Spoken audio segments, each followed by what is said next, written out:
शनिवार है। अगर तुमको लगे कि मेरे जीवन में बहुत बीमारियों ने मुझे घेर रखा है तो प्रयास करा करो कि बेलपत्र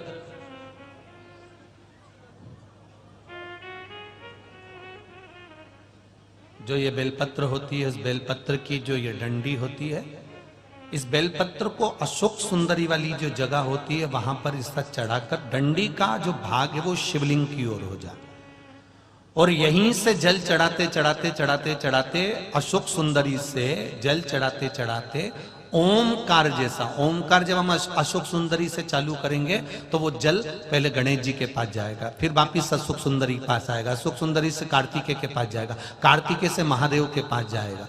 ऐसा ओमकार जैसा जल जब तुम्हें लगे कि बीमारी बहुत घेर रखी है और बहुत बीमारी ने घेर लिया, कोई किडनी, कोई लीवर, कोई बहुत शरीर में कष्ट, कोई रोग बीमारी, या कहीं तुमको ऐसा लग रहा है कि मेरा गर्भ 20 साल हो गए, 22 साल हो गए, संतान नहीं, तब भी इस प्रयोग को जरूर करिएगा। डंडी का मुख शिवलिंग की ओर, पत्ती का मुख अशोक सुंदरी की ओर, जल चढ़ाते समय अशोक सुंदरी से धार चालू कर कर गणेश जी पर, गणेश जी मालूम है ना सबको कहां गणेश जी होते हैं, कहां कार्तिकेय होते हैं, एक बार समझ लो उसको भी अच्छे से।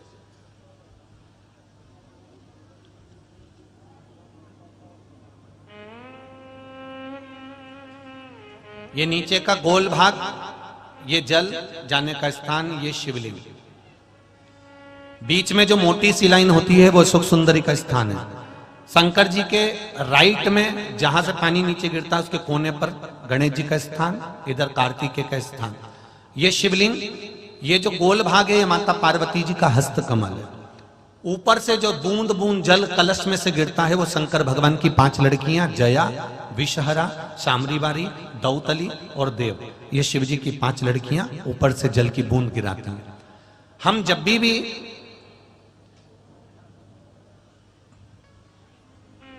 अगर इस कार्य को कर रहे हैं तो बेलपत्री जो चढ़ा रहे हैं वो अशोक सुंदरी वाली जगह पर बीच में चढ़ा दिया, डंडी का मुंह किधर हो, जल चढ़ाना यहीं से चालू करा, यहां से गणेश जी पर गया, गणेश जी से अशोक सुंदरी पर आया, अशोक सुंदरी से कार्तिकेय पर आया, कार्तिकेय से देवादिदेव महादेव पर आया। ये ओम बिंदु जल है, इसको हरिओम जल भी कहता है।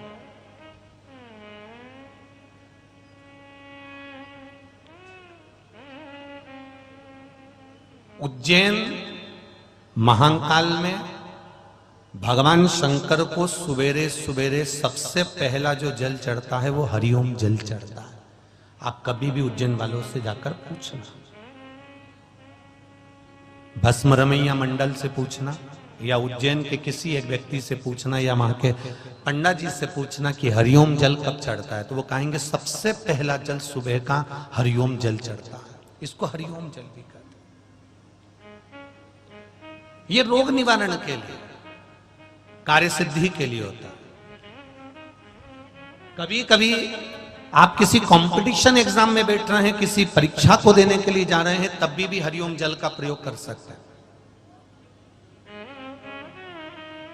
जल चढ़ाने में छल नहीं होना चाहिए। क्या नहीं होना चाहिए? छल नहीं होना चाहिए। आप जल चढ़ाओ, देवादिदेव महादेव को रिझाओ, पर आपके भीतर कपट रखकर या बेईमानी रखकर या प्रपंच रखकर या छल रखकर या किसी को नीचा दिखाने के लिए आप ऐसा जल मत चढ़ाओ कि देवादिदेव महादेव राजी नहीं है। एक प्रयास आपने भी करा होगा, कभी कभी आप किसी को शिव महापुराण का कोई उपाय बता देते हो, आप शंकर जी का कोई उपाय किसी को बता दिया, पशुपति व्रत कर ले उससे ऐसा हो जाएगा, तू परेशान है ना, कर ले। किसी को बता दिया ऐसा कर ले, ऐसा कर ले, तुमने 2 बार कर लिया, तुम्हारा नहीं हुआ, पर उसने करा, हो गया। कारण क्या था? उसका एक कारण था, उसने तुम्हारी बात पर विश्वास कर लिया और तुम महादेव पर विश्वास ही नहीं कर पाए। अंतर यह जाता, उसने करा, हो गया।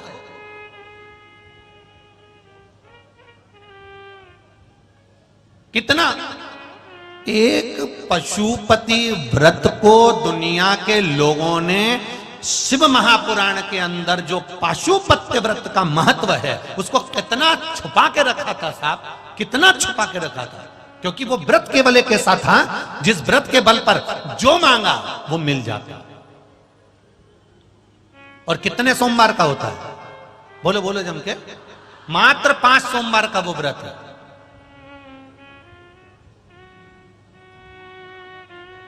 सुबह पूजा की थाली लेकर जाओ, भगवान का अभिषेक पूजन मंदिर में कर आओ। शाम को फिर वही पूजन की थाली, वही की वही थाली, उसमें प्रसाद और दिए कितने? 6 प्रसाद। एक पात्र में प्रसाद, 3 हिस्से कर मत ले जाना, एक पात्र में लेकर जाओ। मंदिर में जाकर शाम को प्रदोष काल में फिर पूजन कर लो। पूजन कर प्रसाद के 3 हिस्से कर दो। मंदिर में 6 दिए थाली में से उतार कर जमीन पर रख दो। भूमि पर रखकर 5 दियों को जला दो, प्रज्वलित कर दो। प्रसाद का 2 हिस्सा, 5 दिए जो जलाए हैं वो मंदिर में छोड़ दो। प्रसाद का 1 हिस्सा और 1 दिया जिसको जलाया नहीं है वो जमीन से उठाकर वापिस अपनी थाली में रख लो। बाबा को विनती करो, आज मेरा पहला पशुपति व्रत है बाबा, इसको स्वीकार करना। मीठे का प्रसाद लेकर जाना है, घर में बनाकर लेकर जाओ। उतना ही बनाना जितना मंदिर में लेकर जा रहे हो, उसके 3 हिस्से करने के लिए। ज्यादा मत बनाना। पति पत्नी भी अगर व्रत साथ में कर रहे हैं तो दोनों का प्रसाद अलग अलग बनना चाहिए। कढ़ाई को वापिस साफ करना, फिर पति के लिए वापिस बनाना। कई लोग एक ही कढ़ाई में हलवा ज्यादा बना लेते हैं, सीरा ज्यादा बना लेते हैं या खीर ज्यादा बना लेते हैं और उसमें से आधा हिस्सा पति के लिए निकाल देते हैं, आधा खुद ले जाती है।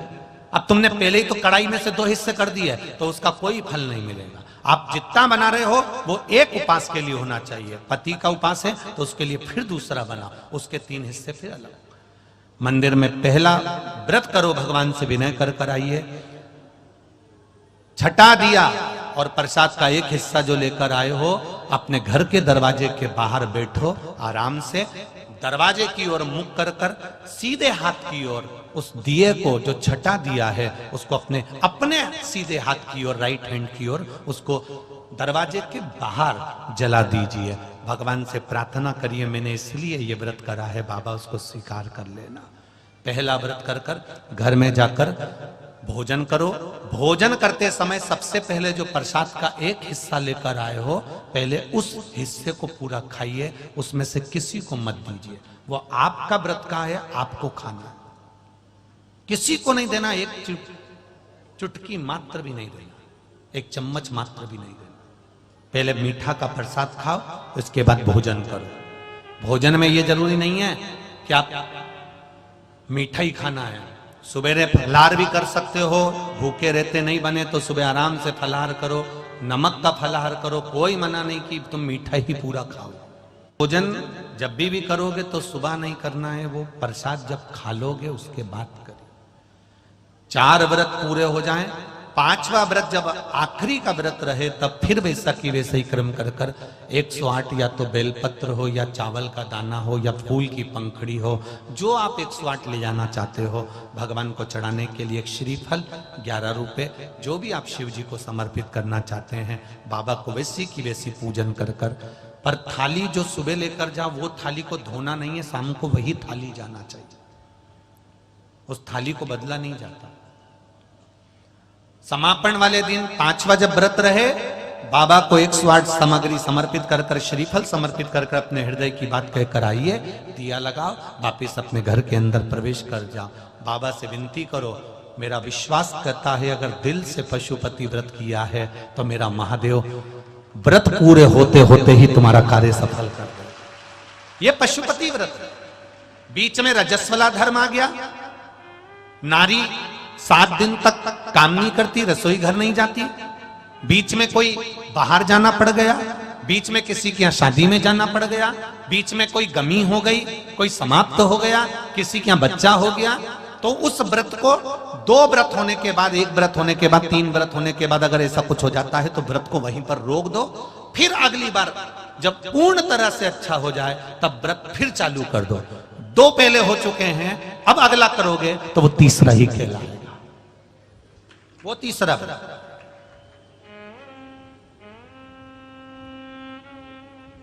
भगवान की भक्ति के साथ में करो। ये पशुपति भगवान का स्मरण आप दिल से करो। कितना कितना छुपा हुआ था शिव महापुराण की कथा। कोरोना काल के पहले शायद कई लोगों को तो स्मरण में भी नहीं होगा कि शिव पुराण की कथा भी सुनने का एक आनंद होता। श्री शिवाय नमस्तुभ्यम, ये वो मंत्र शिव महापुराण का है जिस मंत्र का मात्र उच्चारण करने वाले का मुख का दर्शन भी। और यही नहीं, उज्जैन के ऋणमुक्तेश्वर मंदिर में पुराने समय के पत्थर पर अंकित लिखा हुआ है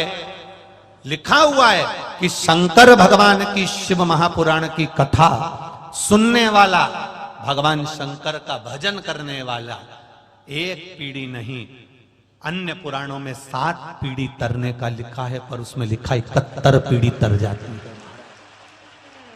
71। अब वो 71 पीढ़ी कैसे ली गई? जब आप कथा सुनकर जाते हो, पत्नी ने सुनी तो उसके मायके में और उसके ससुराल में, पति ने श्रवण करा तो गाड़ी चलाकर जितने रास्ते से जाता है और उसका मुख जितनों ने देखा है उतने, कोई गर्भ में मर गया, कोई अधोगति में मर गया, कोई कुंवारी अवस्था में मर गया, कोई किसी कारण से मर गया, बहुत अभिलाषा थी उसके बाद भी बीमारी से मर गया। उन जीवों के कल्याण के लिए ये शिव पुराण है। कई लोग शिव पुराण सुन सुनकर शिव पुराण की कथा तो करने लगे, पर लोगों को आज भी श्री शिवाय नमस्तुभ्यम व्यासपीठ से बोलने में संकोच होता है। उनको लगता है ये सियोर वाले महाराज का मंत्र है। भले वो व्यासपीठ से बैठकर शिव पुराण की कथा कर रहे हैं, भले उनने शिव पुराण चालू कर दी देख पढ़कर, पर उनको श्री शिवाय नमस्तुभ्यम उनकी गादी से बोलने में ये संकोच होता है कि सियोर वाले महाराज का कोई मंत्र नहीं है। उसका तो केवल एक ही निवेदन है कि इस मंत्र को शिव महापुराण आप गीता प्रेस गोरखपुर की खोलिए, उसको पढ़ना चालू करो, उसमें आपको अपने आप मिल जाएगा कि श्री शिवाय नमस्तुभ्यम का लाभ क्या है। उसमें स्पष्ट करा है, स्पष्ट किया। आप पंचाक्षर मंत्र बोलो नमः शिवाय, आप षडाक्षर मंत्र बोलो ओम नमः शिवाय, पर श्री शिवाय नमस्तुभ्यम उस मंत्र की गरिमा का स्मरण करो जिस मंत्र का बल प्रबल है।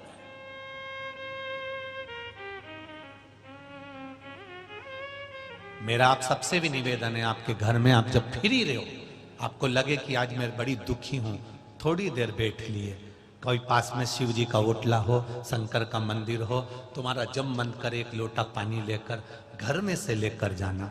वहां की बाल्टी में से मंदिर में कितना भी पानी रहे, पर मंदिर का नहीं, अपने घर से लेकर जाओ, क्योंकि समस्या अपने घर की है, दुख अपने घर का है, कष्ट अपने घर का है, मंदिर की समस्या नहीं है। आप कर जाएंगे।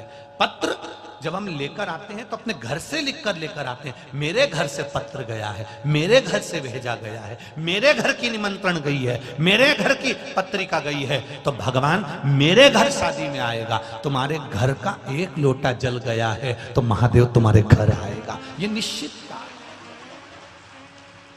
है। उस जल को हमें पहचान, अपने घर से इतना भी जल लेकर गए हो, थोड़ा भी लेकर। मैं बड़ा धन्यवाद देना चाहूंगा आजकल के पुरुषों को, आजकल के भाइयों को और नवयुवक बेटों को। नवयुवक बेटे भले जीन्स पहन रहे हैं, भले टी शर्ट पहन रहे हैं, भले दुकान पर जाते हैं, ऑफिस में जाते हैं, पर ऐसे नवयुवक सर्विस करने वालों को, नौकरी करने वालों को और ड्यूटी करने वालों को और दुकान धंधा व्यापार करने वाले बेटों को, नवयुवक बेटों को धन्यवाद दूंगा, जो अपने घर से पानी की एक बोतल साथ में लेकर जाते हैं और मंदिर में रुककर उसी बोतल से पानी चढ़ाकर भगवान देवादिदेव महादेव को चले जाते हैं। धन्यवाद आपको, बहुत बहुत धन्यवाद, बहुत बहुत। गुरुजी घर से पानी ले जाते हैं, लोटा तो मंदिर में रहता ही है गुरुदेव, हम उसमें डाल लेते हैं और शिव जी को चढ़ा देते हैं। कई बार लोटा नहीं मिलता तो हम बोतल से ही भगवान शंकर को पानी चढ़ा जाते हैं। हमने भी उनसे कहा कोई बात नहीं, भगवान भी सोचेगा हरिद्वार गया था तो गंगा जी की बोतल भर लाया था, इसलिए देवादिदेव महादेव को चढ़ाने आया। ये तो समझने वाला समझेगा, ये उसके ऊपर, ये उसके विश्वास पर। चढ़ाओ उसको, करो उसकी बात। शिव कथा कह रहे हैं, इन नेत्रों को सही जगह पर लगाओगे तो देने वाला भी कभी कमी नहीं रखता। किसी लड़की में नैन को लगा दिया, किसी छोकरी में लगा दिया तो उनने मोहल्ले वालों ने खूब दिया, और तुमने वो नेत्र अगर मेरे भोलेनाथ में लगा दिया तो वो भोलेनाथ ने बहुत दिया। ये नेत्र पर आ गया। एक गलती असुरों से हो गई थी।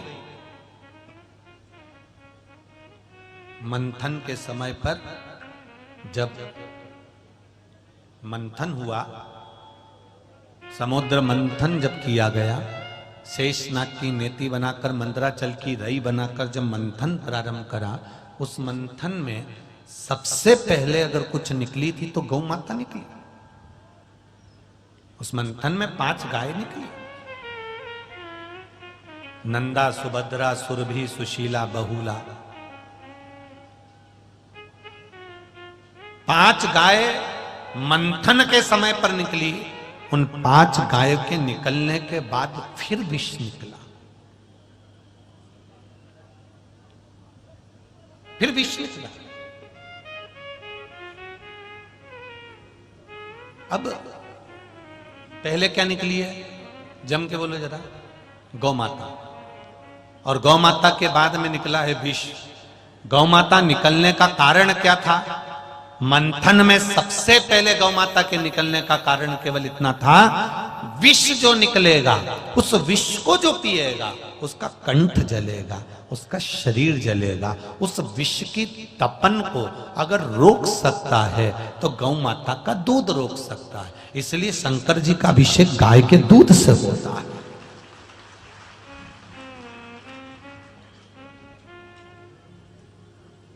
अब कोई कहे कि शंकर भगवान को 10 लीटर दूध चढ़ेगा, कोई कहे भगवान शंकर को 100 लीटर दूध चढ़ेगा, तो उनके हाथ जोड़ लेना और पांव पड़कर कहना, महाराज जी किसी पुराण में लिखा है कि शंकर जी को इतना ही दूध चढ़ेगा?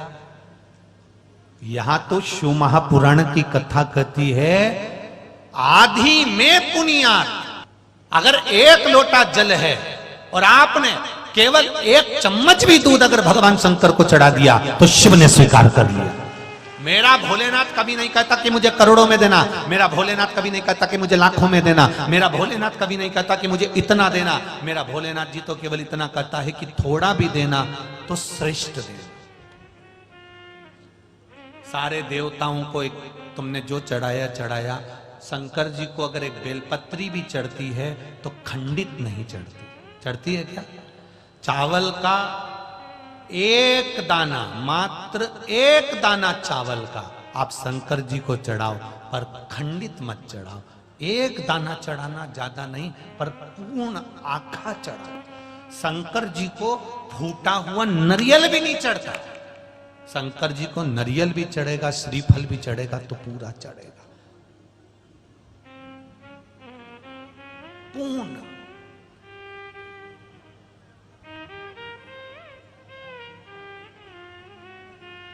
पर कितना? शिवजी ने कहा कि मुझे इतना सारा चावल चढ़ाओ, शंकर भगवान ने कहा मुझे 1 किलो गेहूं चढ़ाओ। नहीं नहीं नहीं, मेरा भोलेनाथ कभी नहीं कहता कि मुझे इतना देना। भोलेनाथ जी तो कहता है तू दिल से देना। अगर 1 अक्षत का दाना भी देगा तो याद कर कर देना कि द्रौपदी ने केवल झूठा बर्तन मुझे दे दिया था, और झूठे बर्तन में से राख से वो बर्तन मन चुका था, साफ हो चुका था। द्रौपदी कह रही थी मेरे पास में कुछ भी नहीं है। भगवान ने कहा मुझे दे तो बर्तन जरा, पात्र तो दे। द्रौपदी ने पात्र दिया। वो पात्र चारों तरफ से ऐसा था, ऊपर किन्नौर लगी हुई थी, जैसे आपके भगोनी होती है, तपेली होती है। उस पात्र में किन्नौर थी। उस किन्नौर में एक चावल के दाने का आधा हिस्सा फंसा हुआ था और उस पर भी राख लगी हुई थी। भगवान द्वारिकाधीश ने उस आधे चावल के दाने को निकाल लिया, मुंह में ले लिया, 10,000 ब्राह्मणों का पेट भर दिया केवल आधे चावल के दाने से। केवल आधे चावल के दाने से 10,000 ब्राह्मणों का पेट भर दिया। मेरा महादेव कभी नहीं कहता कि मुझे लाखों में देना कि करोड़ों में देना। मेरा महादेव कभी नहीं कहता कि मुझे इतना देना। मेरा महादेव कहता है आधा चावल का दाना देना पर प्रेम का देना, एक चावल का दाना देना पर प्रेम का देना, एक लोटा जल देना तो प्रेम का देना। और सुन, 4 घंटे तक नाम जपे जा रही, जपे जा रही, जपे जा रही, जपे जा रही। कौन आया कौन गया, भगवान के ऐसा भजन भी मत देना। एक क्षण मैं तुझे देख लूं और तू मुझे देख ले, ऐसा श्री शिवाय नमस्तुभ्यम बोल देना। एक ये बुजुर्ग माताएं यहां पर बैठी हुई हैं, बुजुर्ग भाई भी यहां पर बैठे हैं। आज के जमाने में लड़की लड़के को शादी के समय पर दिखाया जाता है।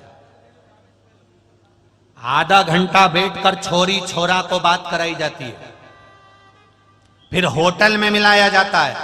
साहब ये लड़की से लड़के से संबंध हो रहा है, देख लो साहब। लड़की लड़का घूमने भी जाते हैं शादी के पहले बातचीत करने के लिए। बोलो री जीजियों, सही है कि गलत है? और एक पहले का विवाह होता था, लड़की चाय की ट्रे लेकर आई, रखी, निगाह उठी, छोरा छोरी की निगाह मिली, उसने ट्रे रखी और अंदर चली गई। उससे ना तो कोई प्रश्न करा गया ना कुछ पूछा गया, केवल छोरे ने छोरी को देखा, छोरी ने छोरे को देखा। आधे घंटे सोफे पे बैठ के नहीं देखा, केवल एक क्षण ट्रे रखते समय बस निगाह मिली और शादी पक्की हो गई। जो एक निगाह से शादी पक्की हुई थी वो 7 जन्म तक चली, और जो होटल में हुई थी वो 7 महीने ही चल जाए तो बहुत बड़ी बात है। 24 घंटे फोन पे लगे रहे, मम्मी भी कुछ नहीं बोली, अब पक्की हुई है शादी। क्या बोला ना माँ बोली ना पिता बोले, शादी पक्की हुई है, कर लेने दो बात। 24 घंटा बात करे, रात को 1-1, 2-2 बजे तक बात करे, सुबह उठ के फिर मैसेज करे। उसके बाद भी शादी होने के बाद 4 साल 5 साल 6 साल में अदालत में खड़े मिलेंगे तलाक के लिए। जरा विचार करिए, इससे तो पहले की शादी अच्छी थी, केवल एक क्षण निगाह मिलती थी और शादी 7 जन्म तक चलती थी। मेरा भोलेनाथ भी कहता है मेरे पास आना तो एक क्षण निगाह मिलाकर चले जाना, मैं तेरा और तू मेरा। और कई ऐसे हैं 24 घंटे मंदिर के अंदर बैठे रहते माला पकड़ के, 24 घंटे। अब इन्हें माला तो पकड़ी है और निगाह जहां मिलाना थी उसकी जगह।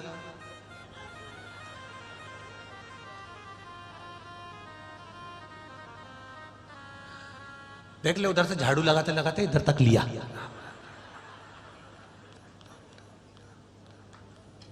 वो बर्तन वाली को बोल देना बर्तन उधर से उठा के इधर रख देगी और वहां से सोफा सेट को खसका के उधर से झाड़ू निकाल लेगी।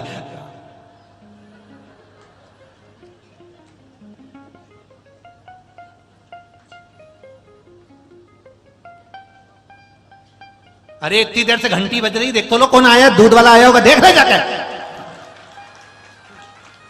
अब बताओ, भगवान भी सोच रहा है या तो दूध लिया है या फिर मेरे को जब।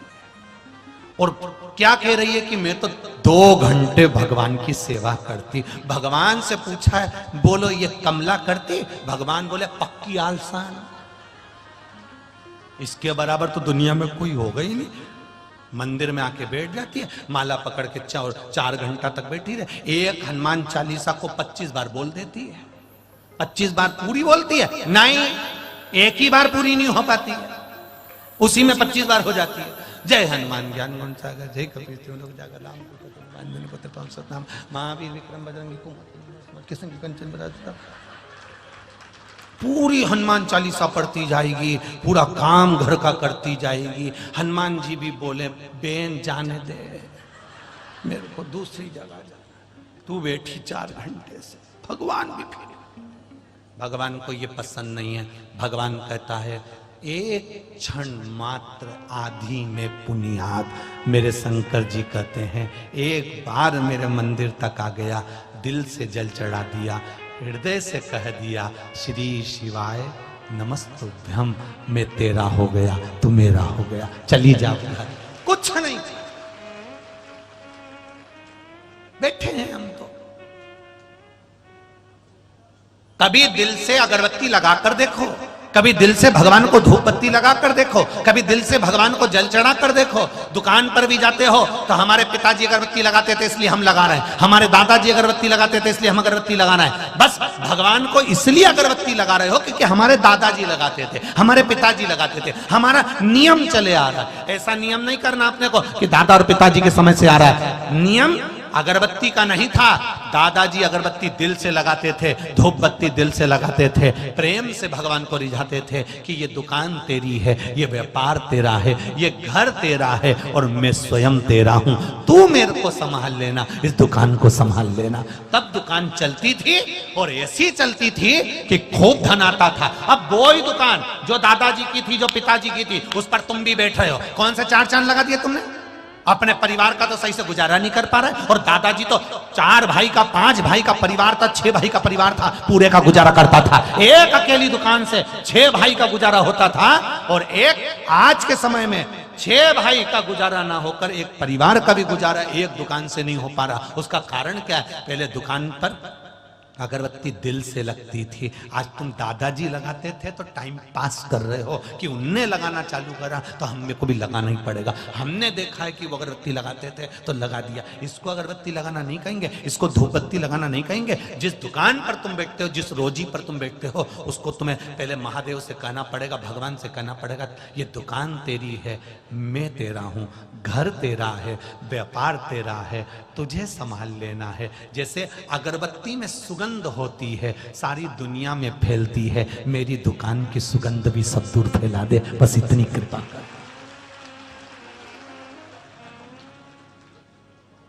इस दुकान की सुगंध भी तो सारे जनमानस तक फैला दे, बस इतनी कृपा, इतनी। महाराज ज्यादा नहीं चाहिए, भगवान देव अधिदेव महादेव को थोड़ा सा चाहिए,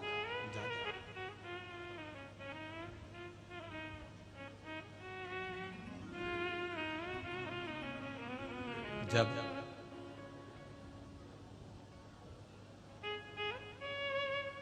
शिव कथा कहती है हृदय से जब पुकारा, हृदय से जब कहा जाए तो वो आता। महाराज आप दिल से पुकारिए, आप दिल से कहिए उसको, मैंने तेरे ही भरोसे,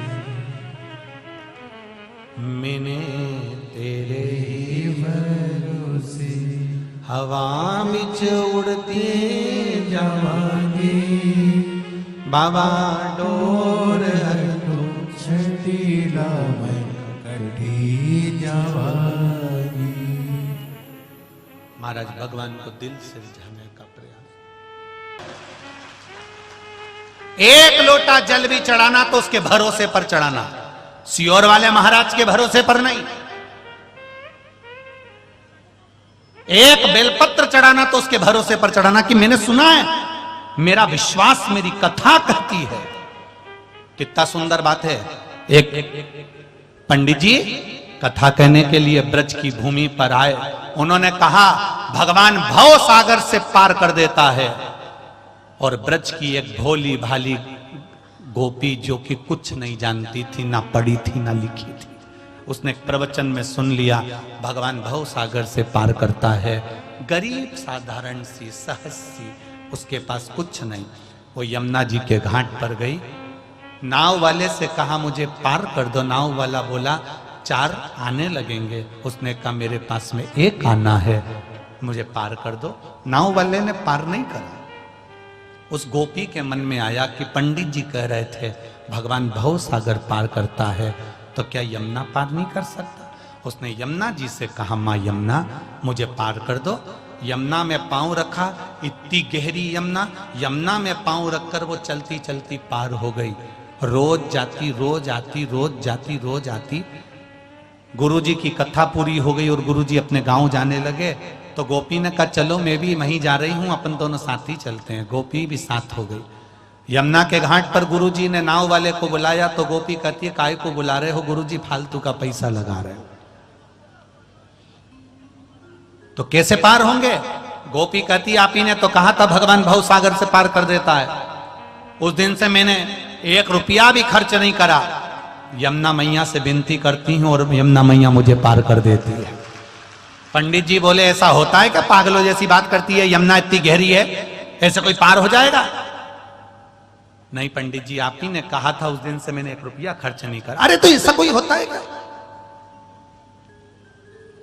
गोपी कहती क्यों नहीं होता, मैं यमुना मैया से विनती करूं। यमुना से विनती करी, गोपी निकल कर चली, यमुना पर पांव रख रख कर चली। पंडित जी ने कहा गजब हो गया। पंडित जी ने कहा चलो मैं भी पांव रख देता हूं। जो पंडित जी ने पांव रखा तो यमुना में डूबने लगे। गोपी ने उनका हाथ पकड़कर खींचा और पार लेकर चली गई। क्योंकि कहने वाला कथा कह देता है, बोलने वाला कई मिलेंगे जो बोल देते हैं, पर उनका विश्वास परमात्मा पर टिक नहीं पाता है। संसार के लोगों से निवेदन है कि परमात्मा पर विश्वास टिकना चाहिए।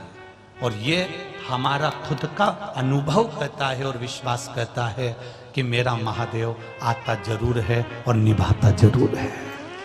आएगा और निभाएगा, आता है। 3 दिन लगातार पानी गिरा। ये जमीन पर जहां कथा हो रही है ये खेत की जमीन है। इस पे कोई मुरम नहीं डली है, इस पे कुछ सामान नहीं डला है, केवल खेत की जमीन है। और खेत की जमीन में पानी गिर जाए तो 3 दिन लगातार पानी गिरना और रात भर 2 बजे से गिरना चालू हो जाना, सुबह तक गिरना।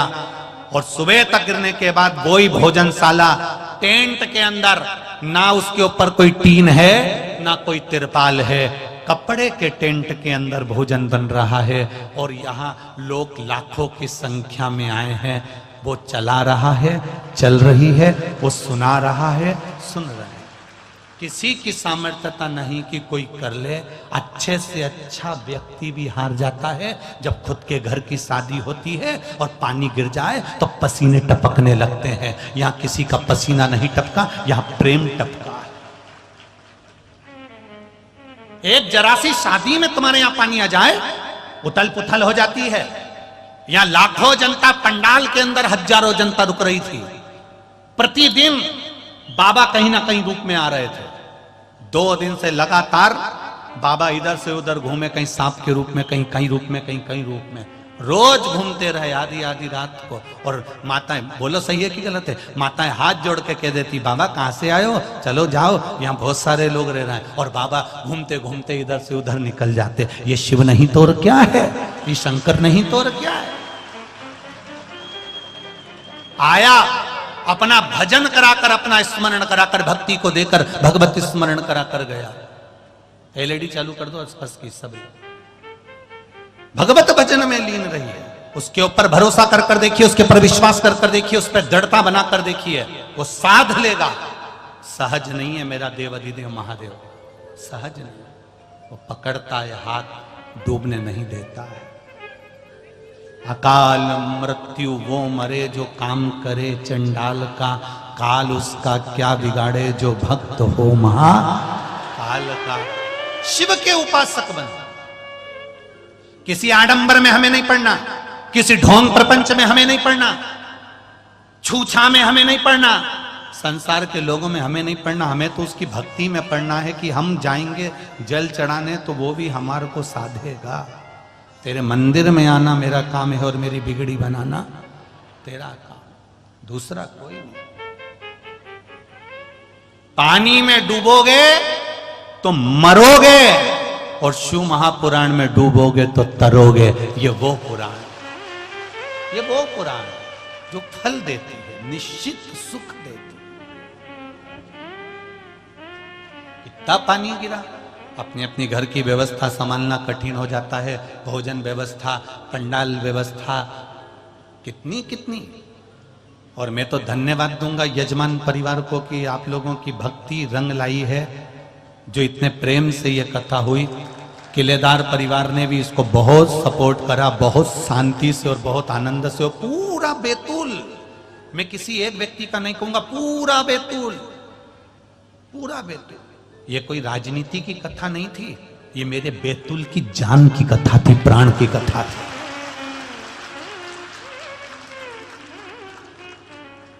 किसको कहूं मैं, किसका वर्णन करूं मैं?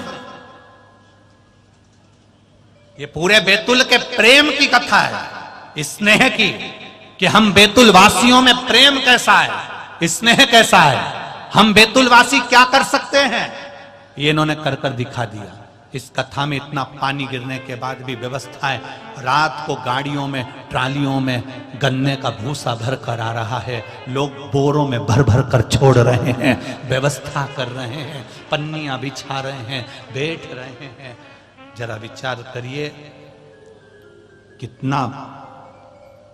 आप, कई लोग कहते हैं कि साहब ये पास से हम तो कहते हैं आने वाले समय में अगर शिव महापुराण का कोई पास बटेगा, या शिव महापुराण के लिए किसी ने वीआईपी पास बनवाया और कहा साहब ये वीआईपी लोगों का पास है, तो उस जगह से हम कथा करने ही नहीं जाएंगे, हम से वापिस चले जाएंगे। हमें ऐसी कथा नहीं करना। वीआईपी आए, दोपहर में 1 बजे कथा चालू हो रही है, 1:30 बजे सिर पे पल्लू लेकर आराम से डेंटिंग पेंटिंग कर कर अपनी शान सत्ता दिखाने के लिए अच्छे अच्छे कपड़े पहनकर आ जाओ और कहो हमें अंदर जाने दो। और ये बेचारे जो पड़े हुए हैं, पन्नी बिछा बिछा कर रात रात भर पड़े हुए हैं, भगवान के भरोसे पर आए हैं, भगवान की भक्ति के लिए आए हैं, ये क्या ऊपर से ताप्ती जी में बहकर आए?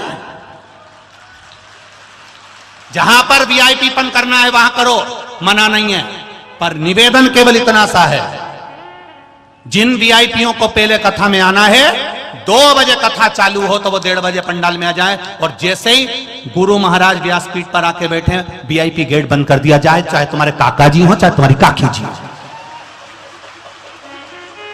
सबको एक जाजम पर लीजिए, सबको एक बराबर लीजिए। गरीब हो, अमीर हो, आदिवासी हो, वनवासी हो, नीचा हो, ऊंचा हो, मेरे शंकर के यहां तो सब बराबर है साहब। केवल शिव ही तो एक ऐसा है जहां सब बराबर, सब। मैंने देखा वो किलेदार जी के यहां से वो राजा भैया रोज यहां से बेलपत्री उठा के पीछे ले जाते, और यहां वालों को नहीं देते, वो पीछे वालों को दे देते। मुझे धन्यवाद देता हूं मैं आपको बहुत बहुत। उनको मिली तो सही, उनको सुख तो मिला, उनको प्राप्त तो हुआ। ये एक आनंद है हमारा। क्या वीआईपी वीआईपी वीआईपी वीआईपी? कोई मरेगा तो डल्लप के गद्दे पे जाएगा क्या? जाएगा तो वही बांस पे सफेद कपड़े में लपेट के, जैसे गरीबड़ा जाए वैसा सेठ जाए, एक जैसी राख। और तुम कभी देखना कोई करोड़पति मरे तो उसकी राख को हाथ लगा के देखना कि ये वीआईपी की राख कैसी होती है, और गरीबड़े की राख को भी हाथ लगा के देखना कि जलने के बाद गरीबड़े की राख कैसी होती है। राख में कोई अंतर होगा? नहीं, बिल्कुल नहीं है। तो फिर क्यों अंतर? करो भजन। भोजन वालों ने जब भोजन कराया, बैतूल की इस पावन धरा पर जब भोजन वाले भोजन करा रहे थे, हमने सुना हमने सिलवानी की विधायक की पत्नी और ना जाने कहां के विधायक की पत्नी तो पूड़ी बेल रही थी, पूड़ी बेल रही थी। इसको कहते हैं सेवा। वहां तुम्हारा विधायकपन नहीं है, वहां तुम शंकर भगवान की सेवक बनकर आई हो, सेवा का मौका मिला है। और उस सेवा का फल क्या होता है, उस सेवा का आनंद क्या होता है, ये तो तारीख लिख लेना कि आज तारीख को कथा चालू हुई, ये तारीख को विराम हुई, और उसका 3 महीना मिला लेना। मेरा बाबा क्या देता है वो तो वही जान सकता है, सेवा का फल क्या देता है वो जानता है। स्वयं इसका नाम ही ताप्ती है कि लोगों के ताप को मिटा देती है। उसकी कथा को सुनकर तुम्हारा भी ताप जरूर मिटेगा। तुम्हारा भी कष्ट जरूर मिटे। शिव कथा कर मां आनंदमय कथा का वर्णन करती है। जब अमृत निकला, विष निकलने के बाद अमृत की जब प्राप्ति हुई, वो अमृत असुरों को नहीं मिला, देवताओं को मिला। उसका एक कारण था कि भगवान ने मोहिनी स्वरूप धारण कर लिया था। असुर की दृष्टि उस स्त्री पर पड़ गई, उस मोहिनी पर पड़ गई। पर सारे जितने देवता बैठे थे उन्होंने उस मोहिनी को नहीं देखा, उनके चरण को देखा। क्यों? क्योंकि मोहिनी कोई दूसरे नहीं, भगवान नारायण थे। असुर उन मोहिनी की सुंदरता में फंस गए और देवता भगवान के चरणों में फंस गए। आप संसार की सुंदरता में फंसोगे तो तुमको कुछ नहीं मिलेगा, भगवान के चरणों में फंसोगे तो सब कुछ मिल जाएगा, सब मिल जाएगा। आप उसके चरणों में अगर गए हो, उसके चरणों में अगर फंसे हो, उसके चरणों में ये नेत्रों को ले जाकर लगा दिया, सब मिल जाएगा। असुरों ने मोहिनी का स्वरूप देखा, कितनी सुंदर है, कितनी सुंदर है, कितनी सुंदर है। और देवताओं ने भगवान के चरण देखे, ये है कौन, मोहिनी रूप में कौन आया। चरण से पहचान गए कि ये भगवान है। भगवान के चरण देख लिए तो इनको अमृत मिल गया। और वो सूरत देखते रहे तो उनको समुद्र का जल मिल गया, उनको मदिरा पान करने को मिल गया, उनको अमृत नहीं मिल पाया। तब उस जगह पर उनको अमृत की प्राप्ति नहीं हुई, क्योंकि वो स्वरूप में अटक गए थे, चमक में अटक गए थे। अभी बड़ोदरा की कथा में एक बात कही थी, अंगूठी से ज्यादा सुंदर अंगूठी की डब्बी होती है। किसी किसी डब्बी को खोलो तो लाइट जल जाती है, अंगूठी की डब्बी इतनी सुंदर, मखमल लगा होता है। कई लोग तो डब्बी देखते रहे, क्या जोरदार डब्बी है, क्या जोरदार डब्बी है। अंगूठी से ज्यादा सुंदर डब्बी होती है, पर कीमत डब्बी की नहीं होती, अंगूठी की होती है। उसी तरह इस आत्मा से ज्यादा सुंदर दिखती है ये डब्बी, इतनी जोरदार, पर इस डब्बी की कोई कीमत नहीं अगर अंगूठी निकल जाए तो। अगर ये आत्मा निकल गई तो इस डब्बी की क्या कीमत है, डब्बी पड़ी रहेगी। कीमत तो अंगूठी की है, ये आत्मा की है, ये चित्त की है, ये वृत्ति की है, ये मन की, ये आत्मा की, ये मन की। कितना विश्वास पड़ा तुम्हारा, कितना भरोसा। बैतुल वालों, आज कथा में नागपुर का जयसवाल जी भी आए हुए हैं। 3-4 साल हो गए लगातार लगे हुए हैं कथा, गुरुजी कथा। इनका इतना विश्वास है कि नागपुर में गुरुजी कथा दो, कथा दो, कथा दो। 3 साल से लगातार दोनों पति पत्नी एक जैसे पीछे पड़े हुए हैं, कभी सालासर, कभी सीहोर, अभी बचा तो बैतुल। गुरुजी का कथा देने को मना नहीं, पर समय की व्यवस्था, फिर भी काशी विश्वनाथ कराएगा, बाबा कराएगा जल्दी। केवल विश्वास, भरोसा, इस विश्वास का फल। 3 साल पहले ली कथा आज पूरी हो रही है। ये शिव कृपा नहीं तो और क्या है, ये भरोसा, विश्वास, दृढ़ता। दिल से करो और दिल से सुनो, दिल से। जब मन परमात्मा में लगेगा तो सुख मिलेगा। शिव कथा कर रही,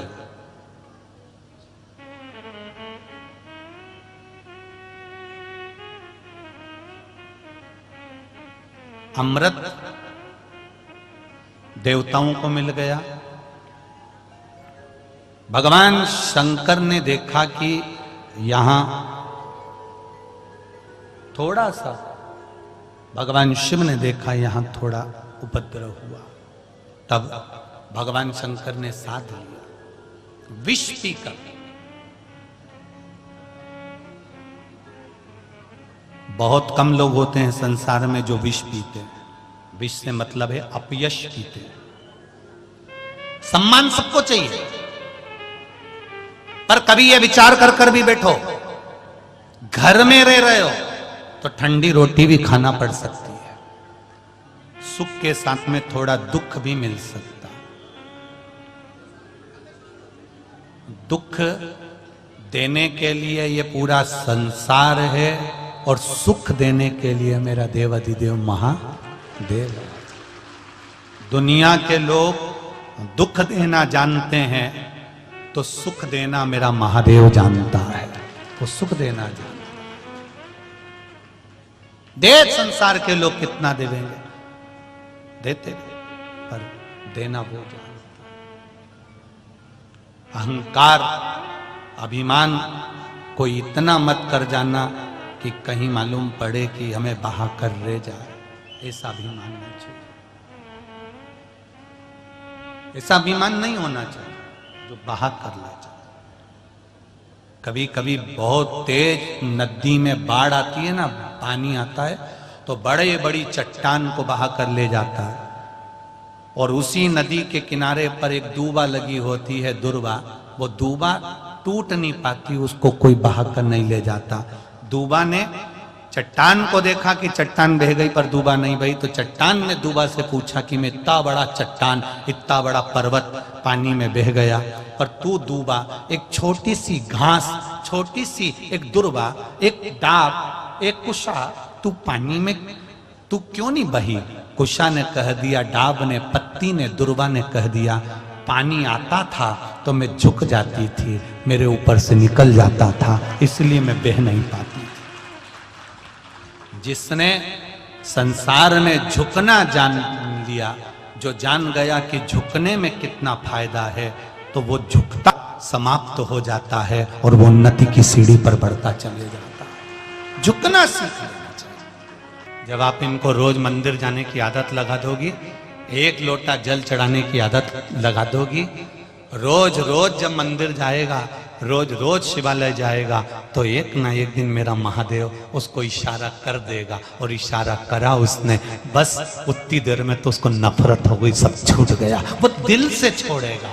कसम से बुराई कभी नहीं छूटती, कसम से बुराई कभी नहीं छूटेगी, कसम देने से मदिरा पान नहीं छूटेगा। यहाँ कई माताएं बैठी होगी जो बेचारी शादी करके आई होगी, तो 8-10 दिन बाद ही उसने अपना सिर पे हाथ रख के कसम दे दी कि तुम तो नहीं पियोगे ना, तुम तो गलत काम नहीं करोगे ना। अब बताओ ईमानदारी से उसने 8-10 दिन नहीं करा उसके बाद में फिर अब बेचारी कहीं घर छोड़ के चली जाए, अब साथ ये कसम से या ताप्ती में खड़ा करने से या नर्मदा जी में खड़ा करने से। कई लोग हमसे कहते हैं आप कसम दिलाया करो व्यसन छुड़ाने के लिए। कोई कहता है हम ये कर रहे हैं, हम ये कर रहे हैं, हम ये कर रहे हैं। हम उनसे कुछ मत करो, अगर इनका व्यसन छुड़ाना है, इनका गलत काम छुड़ाना है, तो इनको मंदिर तक ले जाकर छोड़ना चालू कर दो, या अपने आप छोड़ दो।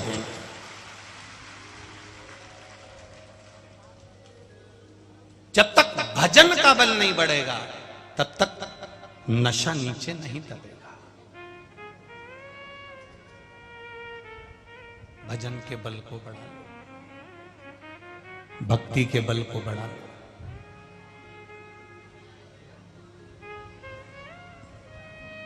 मंदिर में हो तब तक भगवान के बोलो, जम के बोलो, चरणों में हो। मंदिर की सीढ़ी छोड़कर निकले तो भगवान के चरणों में हो नहीं हो, तब क्या करोगे? तब मंदिर में ही भगवान से कह देना, मंदिर में हूं तब तक तेरे चरणों में हूं, और ऐसी कृपा करना मैं कहीं पर भी रहूं, यहां तेरे चरणों में रहूं और वहां तेरी शरण में रहूं, जहां रहूं तेरी शरण में।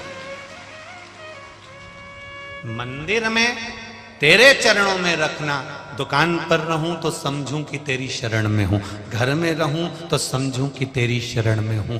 तू मुझे खाने को दे रहा है, तू ग्राहक बनकर आया है, तूने मुझे संभाल लिया है, तू मुझे संभाल रहा है। आज अगर ये भातृ परिवार या ये कौशल परिवार या ये कथा करवा रहा है, तो ये भगवान की शरणागति से करवा रहा, कि वो करने वाला है, अपन तो केवल एक निमित्त मात्र है, केवल निमित्त।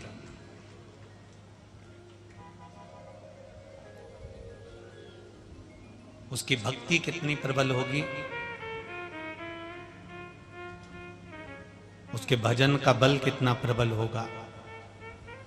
एक साधारण सा मनुष्य भजन करता है और एक संत और सती भजन करती है। साधारण सा मनुष्य भजन करता है तब परमात्मा नहीं आता। संत और सती जब भजन करती है तो भगवान को खींच कर बुला लेती है।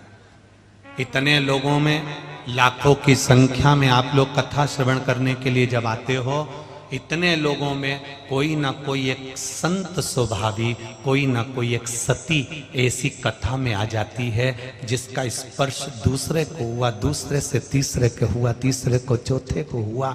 जैसे एक रज, जैसे वो कोरोना की बीमारी नहीं होती, कोरोना की बीमारी केवल हाथ किसी चीज में छू गया तो वो टच करते करते करते करते सबको हो जाती। बोलो सही है कि गलत है? तो लोग कहते तू बाहर गई थी क्या? नहीं, मैं तो नहीं गई। फिर कहां गई थी? कहीं नहीं।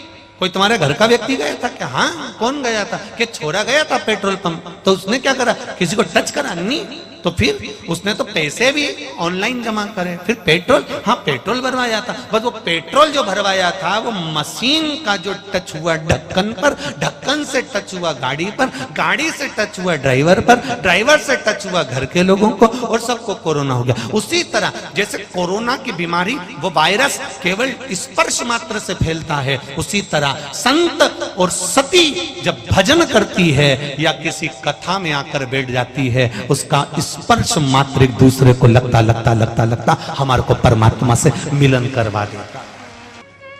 बैठकर तो आप घर में भी कथा सुन सकते हो, बैठकर तो आप घर में सोफे पर, पलंग पर, कुर्सी पर बैठकर कथा सुन सकते हो, बैठकर तो आप आस्था चैनल के सामने, मोबाइल के सामने सुन सकते हो। पर कथा के पंडाल में क्यों जाते हैं? कि कोई संत, कोई सती, कोई साधु, कोई सन्यासी, कोई तपस्वी, कोई साधक, कोई उपासक, कोई ऐसा भक्त जो भगवान की मस्ती में डूबा रहता होगा, और हम दिन भर कमाने में डूबे रहते हैं, परिवार में डूबे रहते हैं, अपनों में डूबे रहते हैं, झूठ प्रपंच में डूबे रहते हैं। पर कोई तो इन लाखों की संख्या में एकाध तो ऐसा होगा जो केवल भगवान में डूबा रहता होगा, उसका स्पर्श हमारे जिंदगी को संवार देता है, हमारे जीवन को संवार देता है, और उसका फल मिलता है। कहीं ना कहीं मेरा परमात्मा अपना दीदार देने आता है। आया बैतुल में भी कल पानी की बूंद से महादेव टेंट में बनाकर चले गया कि मैं यहीं पर घूम रहा था। पानी की एक बूंद से पूरा पंडाल में कहीं बूंद नहीं थी पानी की, बस वो एक ही जगह पर उसने अपना स्वरूप का दर्शन दिया और चला गया। बस उसका कहीं ना कहीं वो सती और संत, साधु, सन्यासी, तपस्वी, साधक, उपासक, भजन करने वाला, कीर्तन करने वाला, मंत्र जाप करने वाला, नाम स्मरण करने वाला, यदि उसका स्पर्श मात्र होता है तो भी हमको सुख का अनुभव हो जाता है। शरणागति का फल कितना है?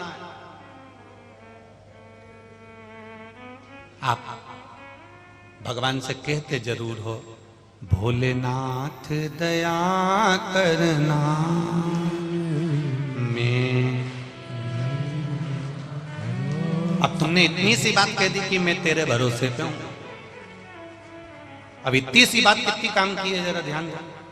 कितनी सी कही, फिर से बोल दो एक बार।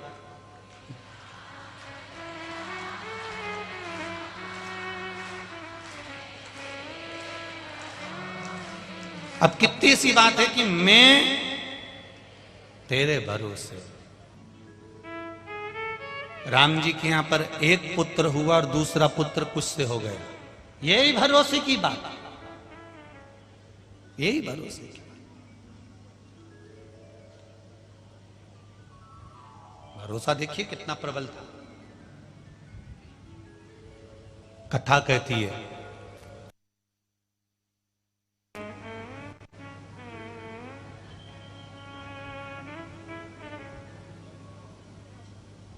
एक माँ ने अपने बच्चे को कपड़े की झोली में सुला दिया। झोली जानते हो ना आप लोग? माँ ऐसे कपड़ा बांध देती है, उसमें बच्चे को सुला दे। कपड़े की झोली में एक माँ ने सुला दिया।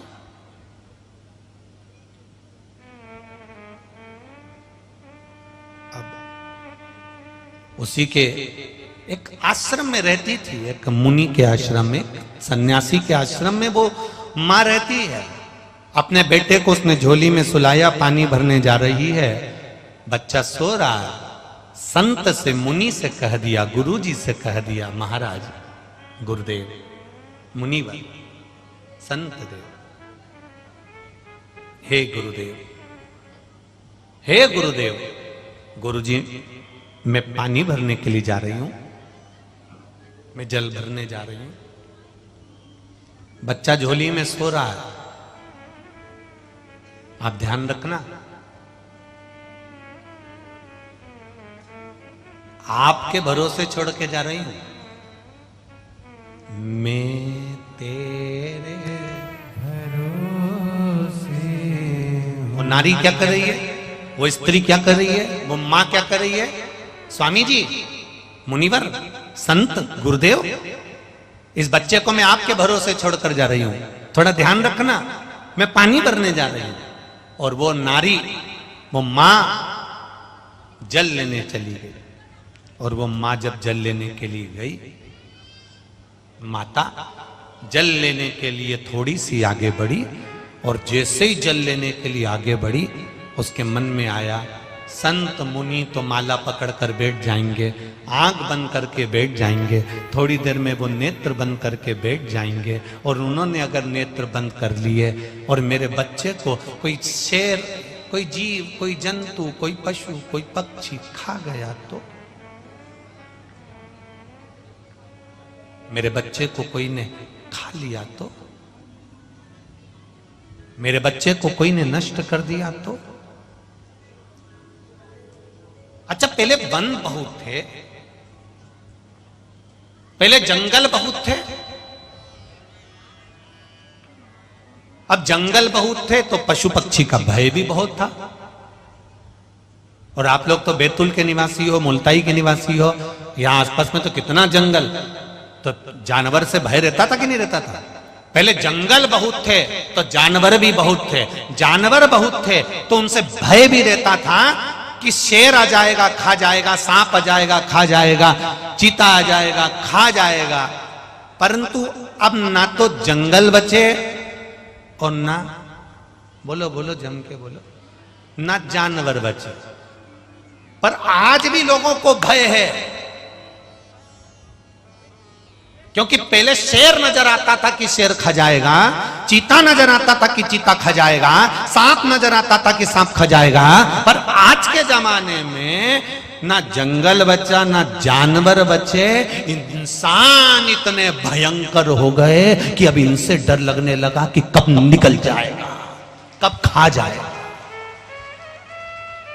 एक दूसरे को खाने में लगा हुआ है, भाई भाई की प्रॉपर्टी खाने में लगा है, जायदाद खाने में लगा है, कोई किसी का धन खाने में लगा है, कोई किसी की संपदा खाने में लगा है, कोई किसी को नुकसान पहुंचाने में लगा है, कोई किसी का पांव खींचने में लगा है, कोई किसी का हाथ खींचने में लगा है, कोई आगे बढ़ा उसको खींच कर पीछे लाया। तो पहले तो जानवर भी दिखते थे कि ये शेर है खा जाएगा, चीता है खा जाएगा, सांप है खा जाएगा, तो लोग डर जाते थे कि शेर के पास मत जाओ, सांप के पास मत जाओ, चीते के पास मत जाओ। पर आज के जमाने का इंसान ऐसा हो गया, इसको कैसे पहचाने कि कौन कब तुम्हें खा जाएगा, कब नुकसान पहुंचाएगा, कब कौन सा इसके भीतर जानवर प्रकट हो सकता है, इसको जानना कठिन हो गया। कैसे पहचाने? जरा जरा सी बेटियों को केवल भरोसे पर छोड़कर जाते हैं कि तुम्हारा ये रिश्तेदार है, तुम्हारा ये नातेदार है, ये तुम्हें संभाल लेगा। और जब मालूम पड़ता है, अखबार खोलो तो मालूम पड़े कि साहब छोटी सी बेटी के साथ उसी के रिश्तेदार ने ऐसा गलत करते कर दिया। तो मान लो शेर तो देखने में आ जाता था कि शेर है नुकसान पहुंचाएगा, चीता देखने में आ जाता था कि चीता नुकसान पहुंचाएगा, सांप देखने में आ जाता कि सांप नुकसान पहुंचाएगा। पर यह कैसे नुकसान पहुंचाएगा, इसको कैसे पहचाने मनुष्य को कि यह हमारे पीठ पीछे खड़ा होकर हमको कुल्हाड़ी मार रहा है? इसको कैसे जाना जाए? दुनिया में सबसे जहरीला व्यक्ति है कौन? अरे बोलो तो जम के, समझ गए? इतना ही समझना है अपने को। दुनिया का सबसे जहरीला व्यक्ति है, तुम्हारे साथ रहेगा, तुम्हारे साथ खाएगा, तुम्हारी एक थाली में खाएगा, तुम्हारे साथ रहेगा। और कब? 8 साल, 10 साल, 12 साल, 15 साल, 20 साल, 25 साल, कब तुमको चूना लगा देगा, कब तुमको निगल जाएगा, तुम्हें मालूम नहीं पड़ पाएगा। ये संसार बहुत कठिन जीवन है मनुष्य का। शेर को पहचानना सरल है, जानवर को पहचानना सरल है, पर इंसान को पहचानना कठिन है।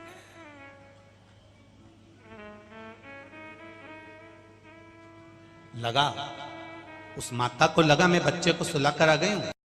संत नेत्र बंद करके बैठ जाएंगे, माला पकड़ के बैठ जाएंगे, आंखें बंद कर लेंगे और कोई जानवर आ गया मेरे बच्चे को खा गया तो माँ का दिल तो माँ का दिल होता है, माता का हृदय तो माता का हृदय होता है। माँ वापिस आ गई, संत माला पकड़ कर बैठे थे, इसने अपने बच्चे को उठा लिया और उस कपड़े में अपने बच्चे को बांध लिया और सिर पे हंडा रखा और पानी भरने चली गई। वो जल भरने गई, इतनी देर में संत की निगाह खुली, उन्होंने देखा कि देखूं झोली में बच्चा सो रहा है कि नहीं सो रहा। जो देखा तो झोली में बच्चा ही नहीं था। अब झोली में बच्चा नहीं है, संत हक्का बक्का रह गए।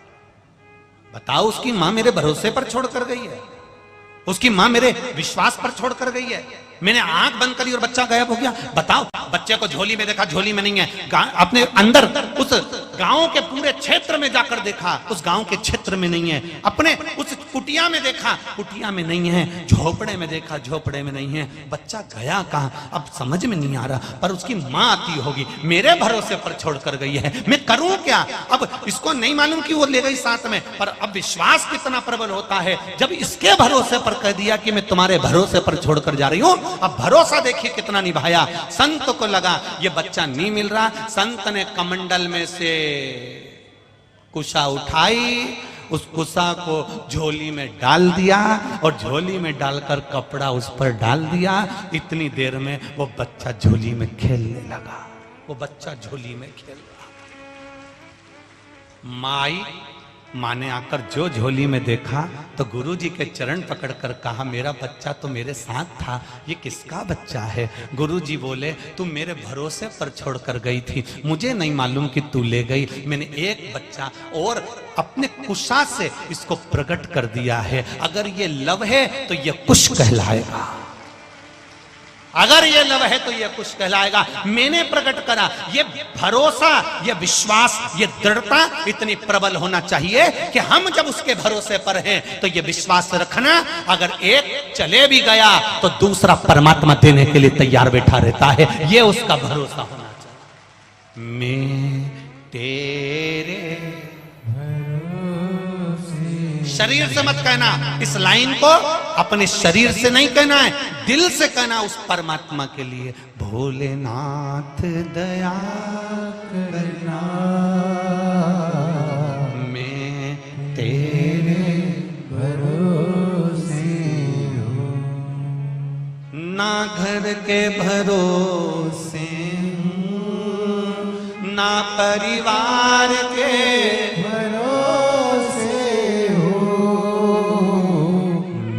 बाबा दया करना, मैं तेरे भरोसे हूँ। जब अपन दिल से कहते हैं कि मैं तेरे भरोसे पर हूँ, मैं तेरे बल पर जी रही हूँ, मेरी कोई औकात नहीं बाबा, बहुत तू संभाल लेना। अब तुम कहीं गिरे तो उसने संभाल लिया, गिरे उसने संभाल।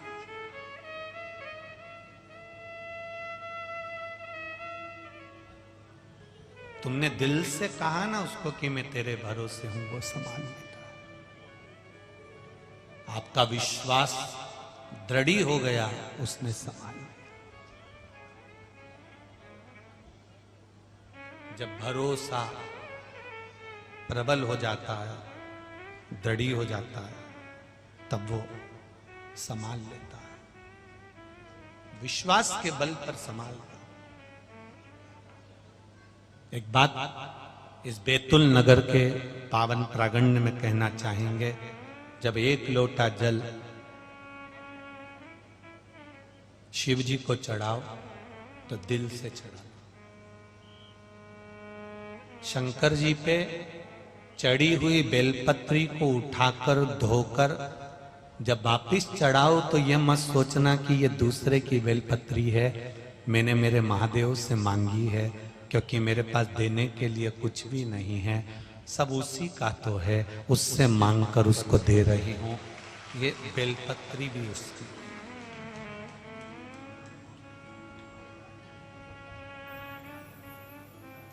हम क्या दे रहे हैं भगवान? बेलपत्री का पेड़ वृक्ष दूसरे ने लगाया, उसकी पत्ती तोड़कर हमने महादेव को चढ़ाई। कभी हमारे भीतर भी तो ऐसा संकल्प होना चाहिए कि अपने आप को अमर कैसे बनाऊं। कहीं अगर मैं 2-5 लाख रुपए दान कर दूंगी तो पत्थर पर नाम लिखाएगा। अगर मैंने 25-50 हजार रुपए दान कर दिए तो पत्थर पर नाम लिखाएगा। पत्थर पर भी धूल चढ़ जाएगी, वो पत्थर थोड़ी ना भगवान पर चढ़ेगा। अपने आप को मैं अमर कैसे बनाऊं? तो एक बेलपत्री का पेड़ ऐसा लगा कर चली जाऊं जिसकी पत्ती टूटकर मेरे महादेव पर चढ़ती रहे। प्रत्येक कथा के अंतर्गत इस व्यासपीठ से हर बार एक बात कहते हैं कि प्रयास करो, अपने जीते जी एक बेलपत्री का वृक्ष का निर्माण ऐसा करो कि उसकी पत्ती टूटकर मेरे महादेव के चरणों में जाती रहे। हम रहे ना रहे पर तेरी सेवा होती रहे, बस।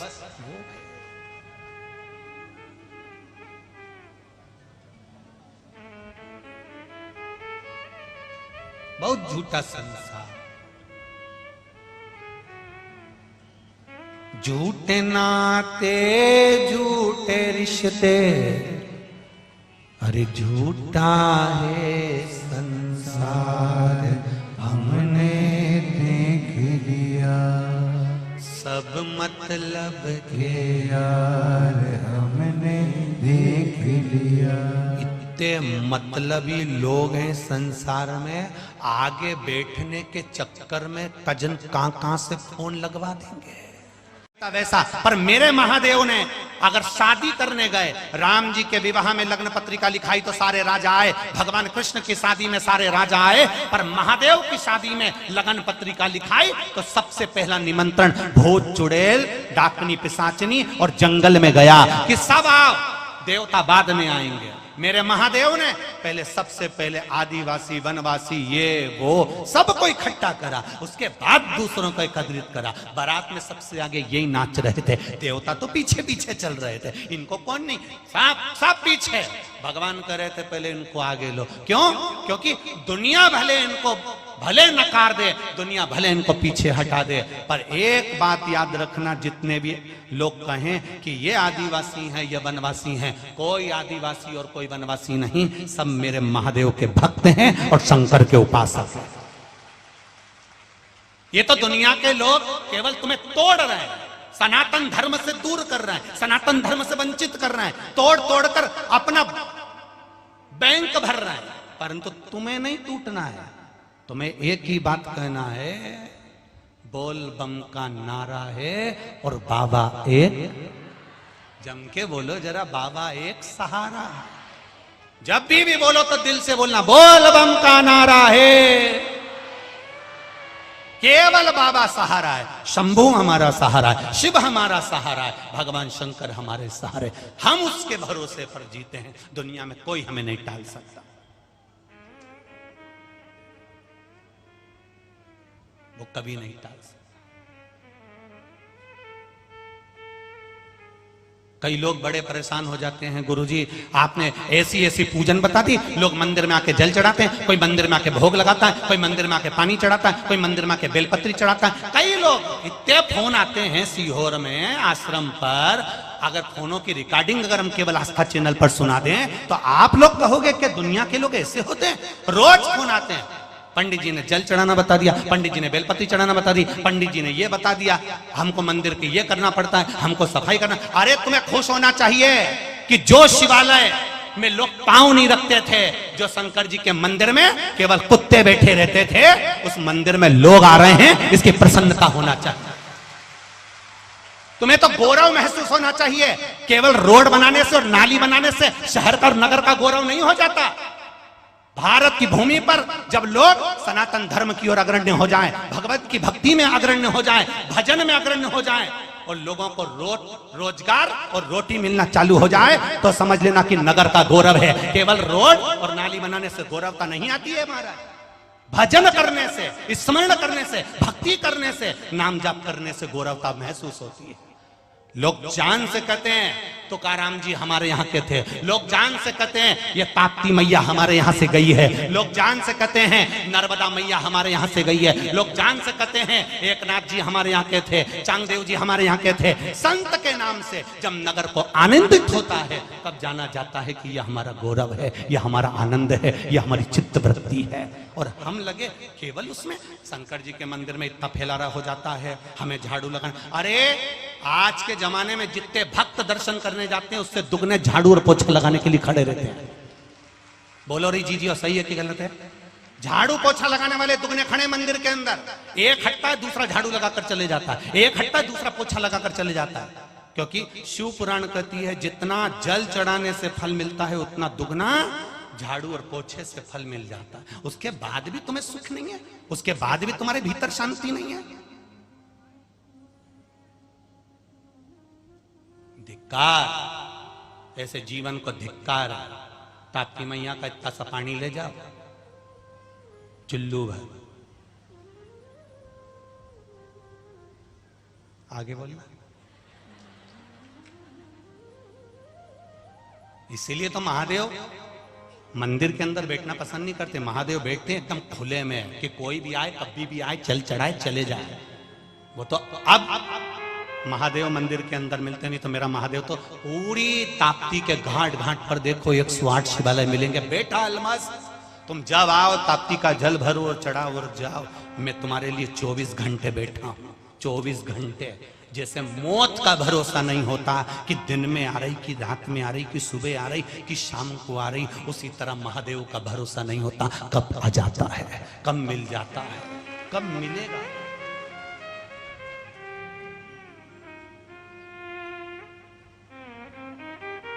उसके विश्वास पर जियो। उसके बोल बम का नारा है, बाबा एक सहारा है। कोई कितना ही तोड़ दे तुमको, तुम ऐसे तुम ना ना ना ना, हम नहीं टूटने वाले। सारी समस्या का हल एक लोटा जल। दिल में अगर दुख है शिव के पास जाकर बोल देना, कोई नहीं हमारा संसार में। और महादेव तो हमारा है। ब्रह्मा ब्रह्म लोक में रहते हैं, भगवान विष्णु वैकुंठ लोक में रहते हैं, भगवान शंकर पृथ्वी पर रहते हैं मृत्यु लोक में। जो पास में रहता है उससे कहोगे ना तो वो तुम्हारा थोड़ा तो थोड़ा हेल्प जरूर करेगा। करेगा कि नहीं करेगा? एक बहू पूना में रहती है, मुंबई में रहती है, और एक तुम्हारी यहीं बैतुल में रहती है। तुम्हारा सिर दुखा तो पूना वाली आएगी कि ये बैतुल वाली आएगी? बोलो बोलो, बैतुल वाली। भले कितना भी झगड़ा हो, कितनी भी लड़ाई हो, कितनी भी अपशब्द बोले, पर दुख की घड़ी में आकर तो खड़ी वो ही होगी। पूना वाली तो आएगी दिवाली पे, मम्मी जी करेगी, तुम्हारे आगे पीछे फिरेगी। क्यों? क्योंकि उसका पति उसको सिखाकर लेकर आया, 4 दिन रुकेंगे मुंडा बंद रखना, 4 दिन रुकेंगे तेरा मुंह बंद रखना। बस दिवाली पे 8-10 दिन मम्मी जी करना, इतनी खुश हो जाएगी मम्मी, तेरे को अंगूठी जरूर देगी, पक्का है। और उसने भी यही करा, सिर पे पल्लू लेके पिन मिन टच करके बढ़िया यहाँ से पटला पटली लगा के मम्मी जी करे। और मम्मी जी इतनी खुश हो गई, दूर के ढोल सुहावने इतनी खुश हो गई कि बहू को चुपचाप से दे दिया, जेठानी को मत बताना, चुपचाप से दे दिया। और जब बीमार पड़ी सास, अब बुला उसको, जा चली जा थोड़े दिन पूना, जाना एक आध बार, रह तो 2-4 साल उसके पास, धनवंतरी के पास जा। और 2-4 दिन जाके देख लो, 2-4 महीने, 4 महीने तुम पूना में रहकर देखना, 4 महीने में 40 साल जैसा लगने लगेगा। मेरे घर जाऊं मैं तो बैतुल जाऊं, नहीं रहूंगी यहाँ, नीरू रोटी भी दे तो इतना मुंह फुला के दे, इतनी मुंह चले इसका, इतना मुंह चले। तो पहले तो मम्मी तुम कहती थी बहुत अच्छी बहुत अच्छी, अरे दूर के ढोल सुहावने होते हैं, एक आध बार मिलो तो सरी। अभी तुमने देखा क्या? काम बैतुल की आएगी। इसलिए भगवान देवादिदेव महादेव इस मृत्यु लोक के देवता है, पृथ्वी के। जब दुख आया तुमने पुकारा, मेरा महादेव बेल लेकर नंदी लेकर आ गया। काम वही आएगा। पूरे परिवार वाले तुम्हें शमशान छोड़कर आ जाएंगे। कोई रुकेगा? नहीं, चाचा जी को छोड़िया ना, काका जी को छोड़िया ना। नहीं, हमारे फूफा जी शादी में हमेशा आगे रहते थे तो शमशान में भी आगे रहेंगे। हमारे जीजा जी हमेशा शादी में आगे आगे काम करते थे, वहां भी इनको नेक निछावर मिलती थी, तो शमशान में भी सब चले जाएंगे। जब तक खारी नहीं समताए, हड्डियां नहीं बीनी जाए, 3 दिन तक जीजा जी भी शमशान में रहेंगे। जीजा जी के मैं शादी में कभी आगे नहीं होऊंगा, पर शमशान में नहीं रहूंगा, चाहे कुछ भी हो जाए। जो इतना आगे बढ़ते हैं, आगे आगे बढ़कर शादी में आगे बढ़कर कुर्सी लगा के हलवाई के पास बैठ जाते हैं, नुक्ती छाट छाट सुपारी मर मर के मही खाते रहते हैं। अब जा शमशान में बैठ, इतना हितैषी था तो बैठ जा शमशान के अंदर। नहीं बैठेगा, एक रिश्तेदार शमशान में नहीं बैठेगा। मुर्दा जल रहा होगा, सब आपस में बात कर रहे होंगे, बहुत देर कर दी, बहुत देर कर दी, देख लो जरा, देख लो, सिर हो गया, देख लो। सबको जल्दी है, सबको। और आग लगाई, आधा घंटा भी नहीं हुआ और सब चले गए।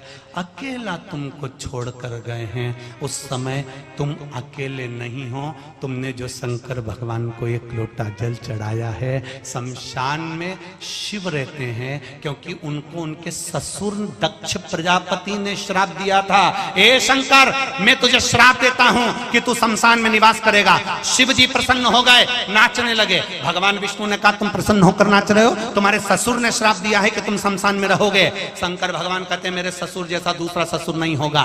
जिसने मुझे प्लाट भी दिलाया तो ऐसी जगह दिलाया जहां कोई कब्जा ही नहीं करेगा, इसलिए मैं प्रसन्न हो रहा हूं। शमशान में कौन कब्जा करेगा? शंकर प्रसन्न है।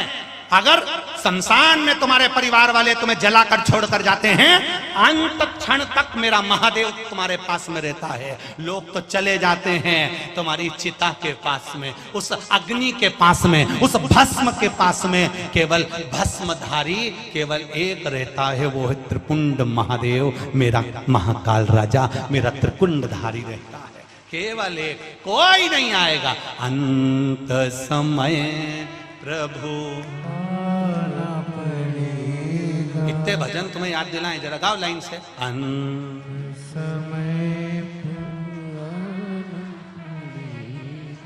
वचन दिया तो निभाना पड़ेगा, आए ना आए प्रभु कुटुंब कबीरा।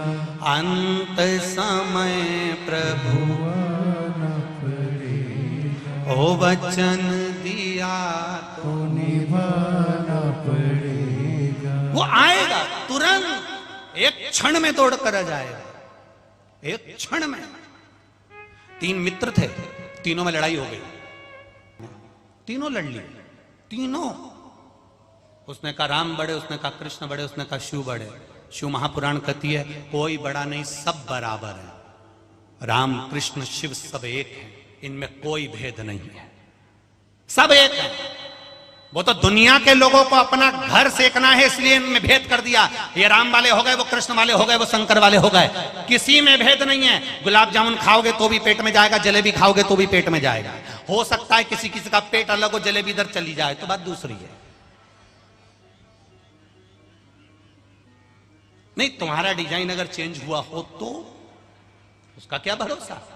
नहीं, हमारे यहाँ गुलाब जामुन इस डिपार्टमेंट में जाती है, जलेबी इधर जाती है, तो बात दूसरी। पर हमारा शास्त्र नहीं कहता, हमारा सनातन धर्म नहीं कहता गुलाब जामुन है तो पेट में जाएगी, रसगुल्ला है तो पेट में जाएगा, जलेबी है तो पेट में जाएगी। उसी तरह राम कहो, कृष्ण कहो, शिव कहो, अंत समय में जाना वही है, एक ही जगह। वहीं कमला मिलेगी, वहीं लीला मिलेगी, वहीं मिलेगी। पर कब मिलेगी? जब भजन करा होगा। और कभी अगर उसने कथा ही नहीं सुनी, दिन भर चुगली, निंदा, बुराई 24 घंटे लगी रही, तो फिर क्या मिला? एक व्यक्ति जा रहा था, गुलाब का फूल देखा, कितना सुंदर फूल है, पर इसमें कांटे नहीं होते ना, तो कितना अच्छा रहता। आगे गया तो कोयल देखी, कोयल इतना मीठा बोल रही थी, सोचा कोयल कितना मीठा बोलती है, पर काली नहीं होती तो कितना अच्छा होता। और आगे गया, समुद्र देखा, कितना पानी, क्या लहरें चल रही है। पिया तो खारा, पानी अच्छा है पर खारा नहीं होता तो कितना अच्छा होता। कोयल, गुलाब का फूल, समुद्र का जल, तीनों ने मिलकर कहा, रे इंसान, तुझ में दूसरे की बुराई देखने की आदत नहीं होती तो तू कितना जोरदार होता। पूरी जिंदगी बुराई देखी साहब, ये बुरा कर दिया, वो अच्छा कर दिया, ये कर दिया, वो कर दिया, पूरी जिंदगी बुराई देखी। सियर वाला महाराज ने ये बोल दिया, वो बोल दिया, ये कर दिया, वो कर दिया, समिति ने ऐसा कर दिया, समिति ने वो कर दिया, उसने ये कह दिया, उसने वो कर दिया, पूरी जिंदगी बुराई देखी। कभी अच्छा तो देखते, और जब अच्छा प्राप्त करते तो जीवन सार्थक हो जाता तुम्हारा। हमने अच्छा देखा ही नहीं। बुरा जो देखन में चला, बुरा न मिलिया कोई, फिर कौन बुरा, कौन वो, कौन बुरा? अपनी कमलाबाई। बुरा कौन? ये मन, ये चित्त, ये हृदय, ये दिल, स्वयं बुरा, स्वयं बुरा। शिव दौड़ कर आता, अंत समय प्रभु आना पड़ेगा, वचन दिया तो निभाना पड़ेगा, आए ना आए प्रभु कुटुंब कबीरा, अंत समय प्रभु आना पड़ेगा। कोई नहीं आएगा, तब मेरा महादेव आएगा, तब मेरा शिव उस जगह पर आएगा।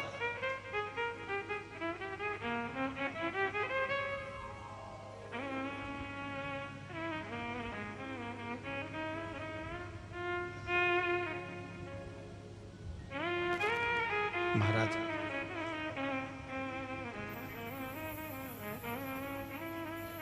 वो पहुंचेगा, ओ डमरू वाले आजा तेरी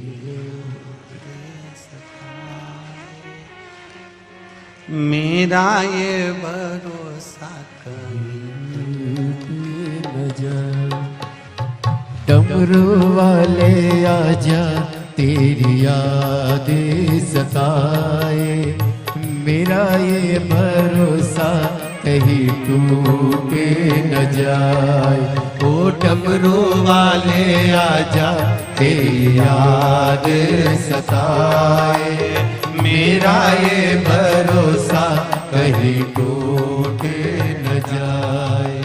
छुपा कहाँ हो भोले बाबा, ओ डमरू वाले आजा तेरी याद सताए, मेरा ये भरोसा कहीं टूटे न जाए। ओ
मन ये पुकारे आ दिल के सहारे, मन ये पुकारे आ दिल के सहारे, नए नैना हमारे तेरा रसता निहारे, नैना हमारे तेरा रसता निहारे, हरे पल विचारे छुपा कहाँ हो भोले बाबा। ओ डमरू वाले आजा तेरी याद सताए, मेरा ये भरोसा कहीं टूटे न जाए। ओ डमरू वाले आजा तेरी याद सताए, मेरा ये भरोसा कहीं टूटे न जाए। छुपा कहाँ ओ भोले बाबा, ओ डमरू वाले आजा तेरी याद सताए, मेरा ये भरोसा कहीं टूटे न जाए।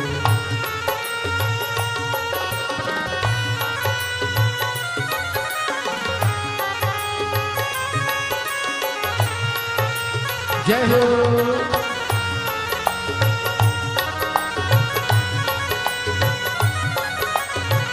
दिल की ये धड़कन गीत तेरे गाए, दिल की ये धड़कन गीत तेरे गाए, दिल की ये धड़कन गीत तेरे गाए, ओ दिल की ये धड़कन गीत तेरे गाए।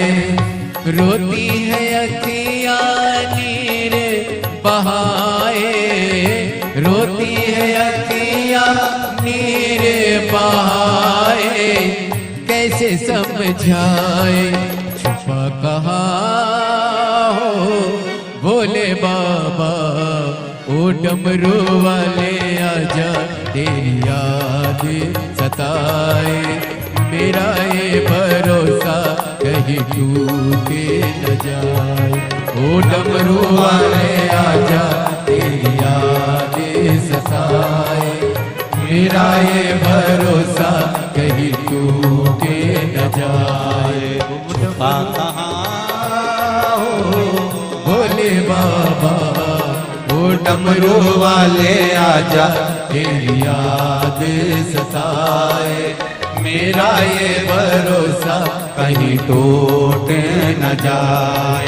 ओ डमरू वाले आजा तेरी याद सताए, मेरा ये भरोसा कहीं टूटे न जाए।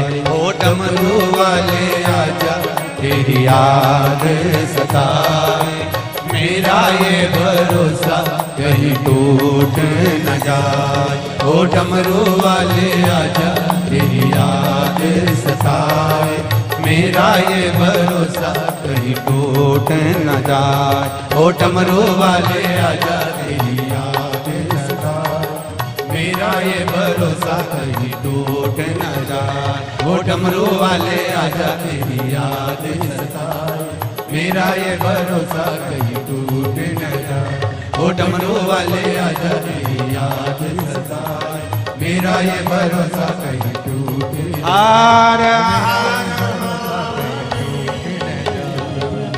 अपने स्थान पर बैठकर बाबा देवादिदेव महादेव से भाव से दिल से मन से कहें, भगवान शिव के मूल मंत्र का स्मरण करें, मंत्र का जाप करें, भगवान देवादिदेव महादेव से प्रार्थना करें। श्री शिवाय नमस्तो, श्री शिवाय नमस्तो, श्री शिवाय नमस्तो, श्री शिवाय नमस्तो, श्री शिवाय नमस्तो, श्री शिवाय नमस्तो। भोला सब दुख काटो हमारा, ओ भोला सब दुख काटो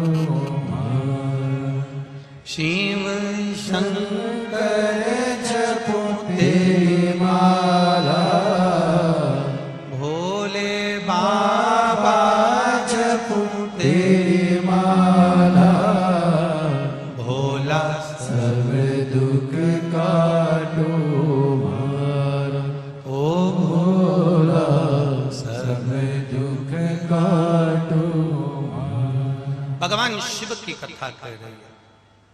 अंत समय भी वही तुम्हारे साथ में रहने वाला है। उसके स्मरण में रहो, उसकी भक्ति में रहो। भोलेनाथ दया करना, मैं तेरे भरोसे हूँ, ना घर के भरोसे हूँ, ना परिवार के भरोसे हूँ, मेरे बाबा दया करना,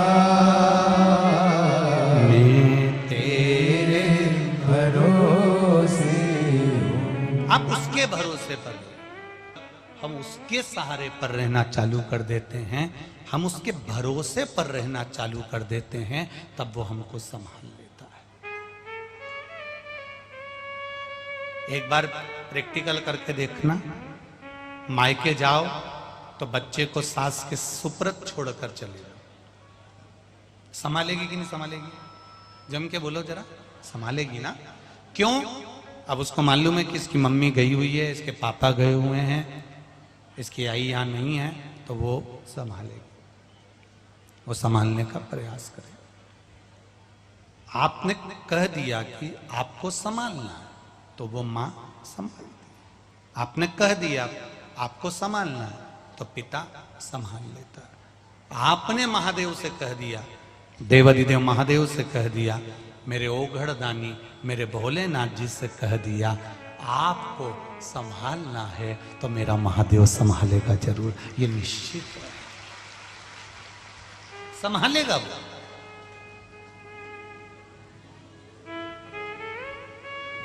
ताप्ती मैया का विवाह हो गया। मां ताप्ती विवाह कर कर वन में निवास करने लगी। राजमहल से मंत्री आया।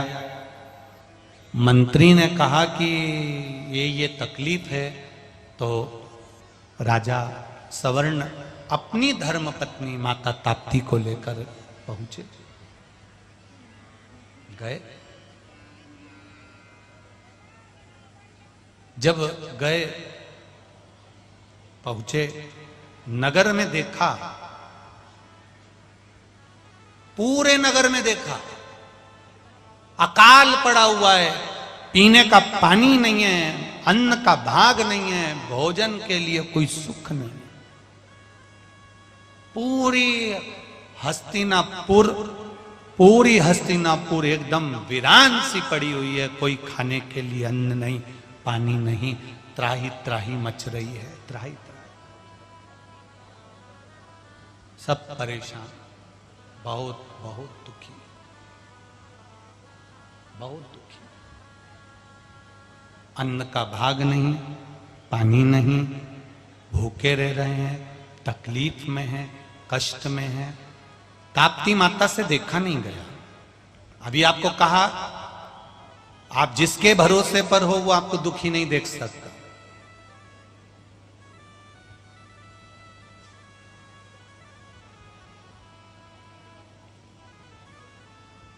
कभी दुखी नहीं देख सकता। अगर आपने स्नेह करा है, भगवान के चरणों से अगर आपकी प्रीति है, प्रेम है, तो महाराज वो दुखी नहीं देख सकता। लाखों के दुखड़े जो तू हर गया डमरू वाले, तो मेरे दुखड़ों को देख कर क्यों डर गया डमरू वाले। महाराज प्रीत, प्रेम, स्नेह, वात्सल्यता, करुणता यदि आपकी है तो वो निभाएगा। ताप्ती मैया से देखा नहीं गया। माता ताप्ती, राजा सवर्ण सूर्य देव की आराधना करे थे, पर माता ताप्ती ने किसकी आराधना करी है बचपन से? जम के बोलो जरा, भगवान देवाधिदेव महादेव की। माता ताप्ती ने हमेशा महादेव की भजन करा, महादेव की भक्ति करी। अब ताप्ती माता ने अपने पति राजा सवर्ण से कहा, स्वामी नगर की दशा देखना है और नगर की दशा देखकर हमें आना चाहिए, हमें नगर वालों से थोड़ा सा मिलना चाहिए, चलो जरा इनकी दशा भी तो जाने। चलो। ताप्ती मैया के लिए रथ लगाया गया। दासी पादुका लेकर आई है माता ताप्ती के लिए।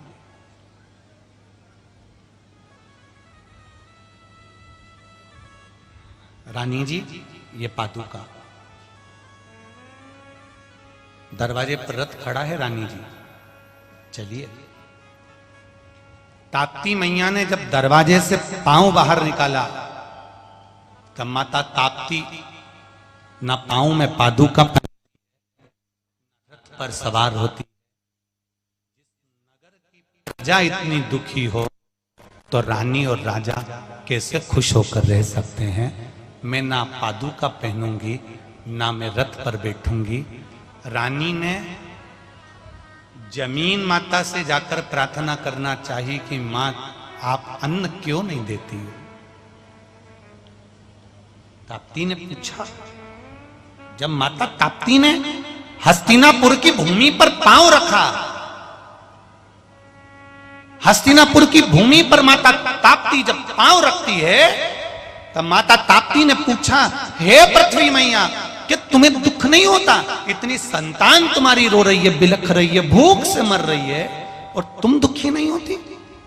ताप्ती मैया के शब्द पृथ्वी माता के कानों में गए।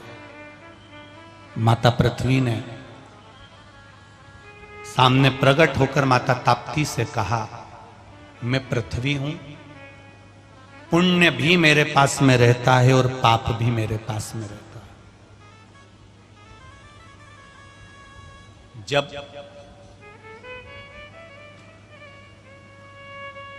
पाप बढ़ता है तो पुण्य छोटा होते चले जाता है और पुण्य जब छोटा होते चले जाता है, पाप प्रबल होते चले जाता है तो पृथ्वी कहती है फिर मेरे हाथ में नहीं रहता अन्न देना, मेरे हाथ में नहीं रहता जल देना, मेरे हाथ में नहीं रहता इनको कुछ प्रदान करना, फिर मैं नहीं दे सकती, फिर देने वाला तो देव अधिदेव महादेव होता है, फिर वो देता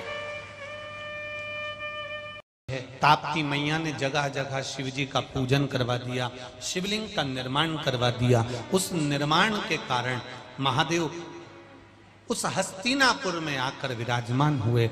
हस्तिनापुर में जब आए, बाबा देव अधिदेव महादेव ने कह दिया, भगवान शिव ओगड़दानी त्रिकालदर्शी कैलाशी अविनाशी ने कह दिया, अरे ताप्ती तुम्हारे तप बल के कारण मेरा यहाँ आगमन हुआ है। पृथ्वी मैया को आदेश दिया कि वापिस उपजाऊ हो जाओ और भूखमरी को मिटाते हुए मेरे महादेव ने फिर अन्न का भंडार भर दिया। अन्नपूर्णे सदा पूर्णे शंकर प्राण वल्लभे, मान पूर्णा को याद किया, चारों तरफ अन्न ही अन्न हो गया। हर जगह पर अन्न ही अन्न हो गया, जल ही जल हो गया, पूरा हस्तिनापुर फिर आनंदित हो गया। ये शिव तत्व है, ये शंकर है।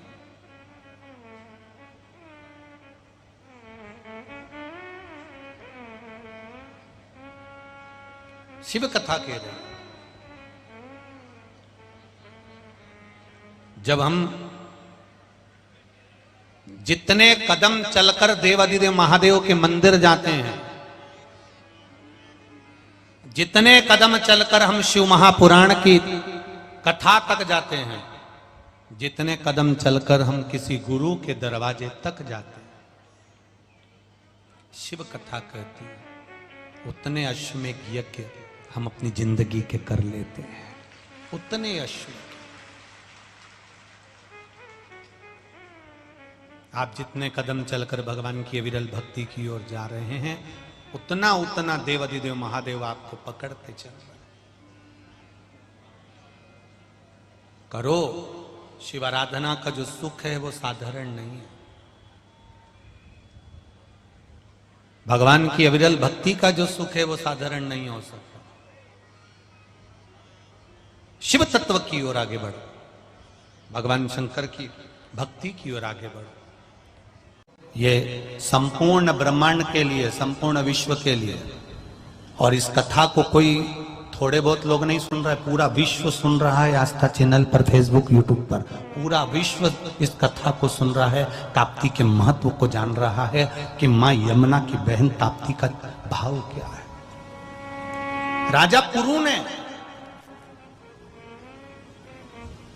मां ताप्ती के गर्भ से जन्म लेने वाले बच्चे ने माता ताप्ती से प्रश्न किया, मां जन्म लेने वाला बच्चा पांव के बल, हाथ के बल माता के गर्भ से प्रविष्ट नहीं होता।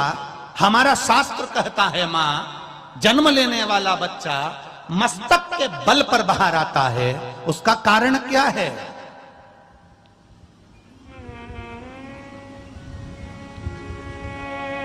मां ताप्ती मुस्कुरा कर बोली है,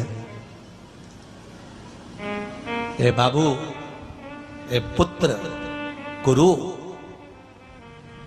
जब बच्चा मां के गर्भ से जन्म लेता है तो पहले ये मस्तक इसलिए भूमि पर आता है क्योंकि ये आते से भूमि माता को सिर नवाकर कहता है, मैंने अपनी मां को बहुत कष्ट दिया, अब मैं पृथ्वी पर रहकर तुझे भी कष्ट दे सकता हूं। पर हे मां, जैसे मेरी गर्भ में जन्म देने वाली मेरी मां मेरी गलती को माफ करती रही, पृथ्वी माता तू भी मेरी गलती को माफ करते रहना। इसलिए पहले शीश बाहर आया। गर्भ के समय पर जन्म देने वाली माता से जब बच्चा जन्म लेता है तो उसका मस्तक पहले भूमि पर रहता है। क्या हमने अपनी माता के गर्भ में रहे और मेरी मां को भी उन्हें कष्ट दिया है। 9 महीने मेरी मां ने रखा, उसको कितना कष्ट हुआ होगा, फिर भी मेरी मां ने मुझे गोद में लिया है, गले लगाया है। हे पृथ्वी माता, मैं तुझ पर थूकूंगा भी, गलत कृत्य भी करूंगा। मां, मैं हो सकता है तुझको अपशब्द भी कहूं मां, मैं मल और मूत्र से भी तुझे गंदा कर दूंगा मां, पर तू पृथ्वी है मां। जैसे मेरी मां ने अपने गले लगाया, मां अगर मैं गलती कर दूं तो ये शीश सबसे पहले जन्म का मस्तक जमीन पर टिका कर तुझे वंदन अभिनंदन करता हूं कि तू मुझे संभाल। हे ताप्ती मैया अपने पुत्र राजा कुरु को यह संवाद कहती है कि पृथ्वी पर जन्म मिला है, परमात्मा को हर पल धन्यवाद देना कि उसने पूरा डिपार्टमेंट ठीक बनाया है। तुम्हें नहीं मालूम था कि तुम्हारे हाथ अच्छे होंगे, तुम्हें नहीं मालूम था कि तुम्हारे नेत्र अच्छे होंगे, तुम्हें नहीं मालूम था कि तुम्हारा मुख अच्छा होगा, तुम्हें नहीं मालूम था कि तुम्हारे पांव अच्छे होंगे। उस भगवान को धन्यवाद देना कि मां के गर्भ से तूने जन्म दिया तो हाथ, पैर, मुंह, नाक सब अच्छा दिया तूने। अगर एक भी गड़बड़ करके भेज देता तो क्या भगवान से झगड़ा करने जाता? पर उसको धन्यवाद दो कि तेरी कृपा से हाथ भी अच्छे मिले, जिह्वा भी अच्छी मिली, नेत्र भी अच्छे मिले, कर्ण भी अच्छे मिले, ये पांव भी अच्छा मिला, मेरा घर भी अच्छा मिला, पत्नी, बच्चे, परिवार सब तेरी कृपा से मिले हैं और तूने दिए हैं। इस शरीर से कोई गलत काम मत करवाना मेरी माँ, कृपा करना माँ। बस तेरे चरणों की विनती है कि तेरे चरणों का सुख प्राप्त होता रहे। इस शरीर को सही जगह पर लगाइए। अपने घर में रोज झाड़ू लगाते हो, अपने घर में रोज पोछा लगाते हो, अपने घर में रोज सफाई करते हो। प्रतिदिन शंकर भगवान के मंदिर में जब जल चढ़ाने के लिए जाओ, शंकर भगवान के मंदिर में जब तुम पहुंचो तो उससे पहले शिव मंदिर में जाकर जल चढ़ाने के बाद थोड़ी देर रुककर वहां झाड़ू और पोछा सफाई कर आओ। थोड़ी निर्माल्य पड़ी हो, पत्ता पत्ती पड़े, उसको उठाकर उसका फल क्या होगा? हम देवता के द्वार के कचरे को अगर साफ कर देते हैं तो वो भी हमारे जीवन के ना जाने कितने दुखों को साफ कर देगा, कितने कष्टों को साफ कर देगा। उसकी भक्ति है, उसका भजन है।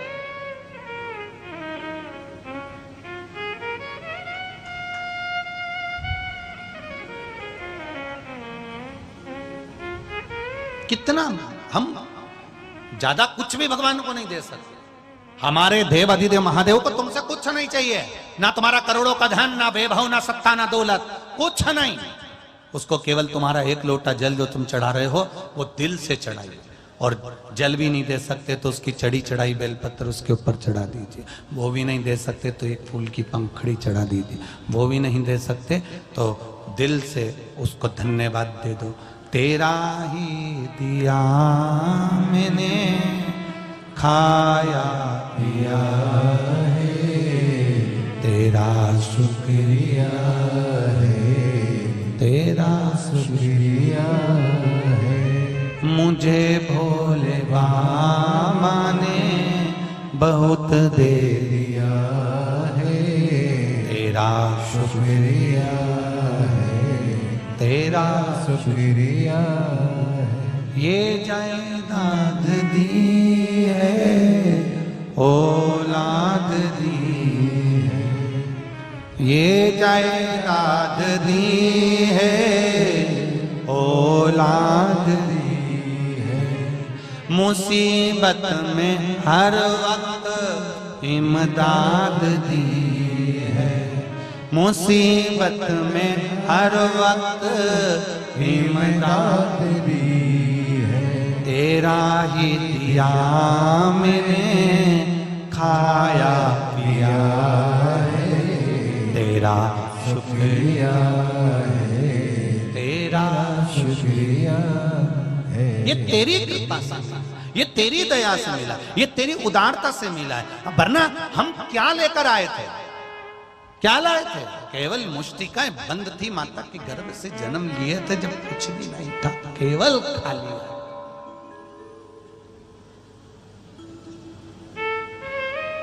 और जाओगे तो भी कुछ भी नहीं जाने वाला, जो है सब पड़ा रह जाएगा।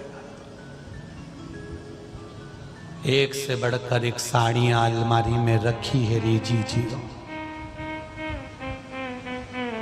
सब पहन लो, जीवन का कोई ठिकाना नहीं। एक भी साड़ी ऐसी मत रखना कि ऊपर जाते समय याद आए कि मैंने नीली कलर की नहीं पहनी है। सब नहीं तो ऊपर जाती जाती भगवान से कहोगी वंस मोर, एक बार और छोड़। भगवान भी कहेगा चुपचाप चल रही कि दो चुप दो चार, वो पकड़ कर ले जाएगा, वो छोड़ेगा नहीं। इस मृत्यु लोक में आने के बाद में अगर हम खूब एंजॉय का जीवन जियो, जितने खुश रह सकते हो उतने खुश रहो, जितने प्रसन्न रह सकते हो उतने प्रसन्न रहो, रोकर जिंदगी मत निकालना। कौशल्या मैया के गर्भ से राम जी महाराज का प्रागट्य हुआ, माता ने बोल दिया सोमती डोली। महाराज मां कह रही है कि ये सुनी वचन सुजाना रोदन ठाना। राम जी से कौशल्या जी ने कहा था रो, राम जी कहते हैं मां मैं जगत का नाथ हूं और तू मुझे रुला रही है। कौशल्या जी कहती हैं पृथ्वी पर जन्म लिया है तो रोना तो पड़ेगा। उस दिन का नियम आज तक निभाया जाता है। बच्चा मां के गर्भ से जन्म लेता है तो डॉक्टर सिस्टर से धप मार कर चिमटा खोड़ के रुलाती है। अब बैतुल में रुलाती कि ना रुलाती हमको नहीं मालूम, पर हमारे यहां तो रुलाती है। प्रत्येक हॉस्पिटल में नहीं, अगर घर में भी जाता हुआ है तो दाई जो जन्म देने वाली मां बच्चे को, उस बच्चे को मारेगी, चिमटा खोड़ेगी, रुलाएगी। क्यों? आज से रोएगा तो मरेगा तब तक रोएगा, बस मुस्कुराने के लिए। तो ये शिव महापुराण की कथा मिली है। 7 दिन अपने जीवन के निकालो और मुस्कुरा लो। जीवन के थोड़े से दिन प्राप्त हुए, ये जीवन के थोड़े से पल प्राप्त हुए। रोने के लिए पूरी जिंदगी पड़ी है। जरा जरा सी बात में कभी मत रो, कभी मत रो। जरा से किसी ने कुछ कह दिया काय करो ना, वो जितना बोले तुम उतनी घी लगा के मक्का की रोटी में गुड़ डाल के चूर चूर के खा जा। वो जितना आप शब्द बोले तुम उतनी रोटी में घी मलमल के नमक मिर्ची लगा लगा खा जा। क्यों? जब वो बोलते बोलते थक जाएगा तो एनर्जी के लिए अपने को भी तो कुछ चाहिए, इसलिए खाओ।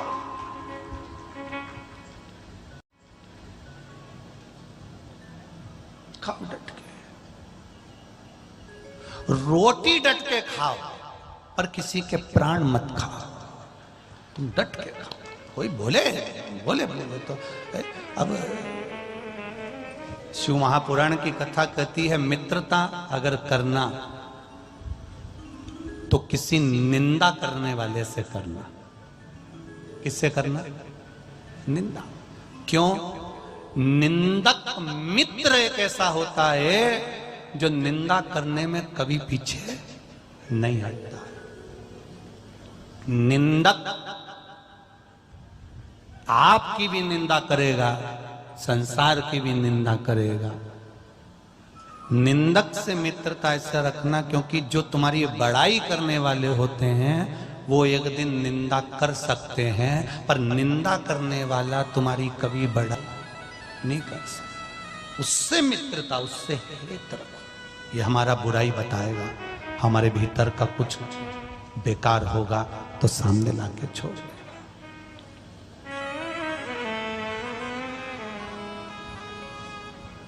कहे कहने वाला, रोकर जिंदगी मत निकालना।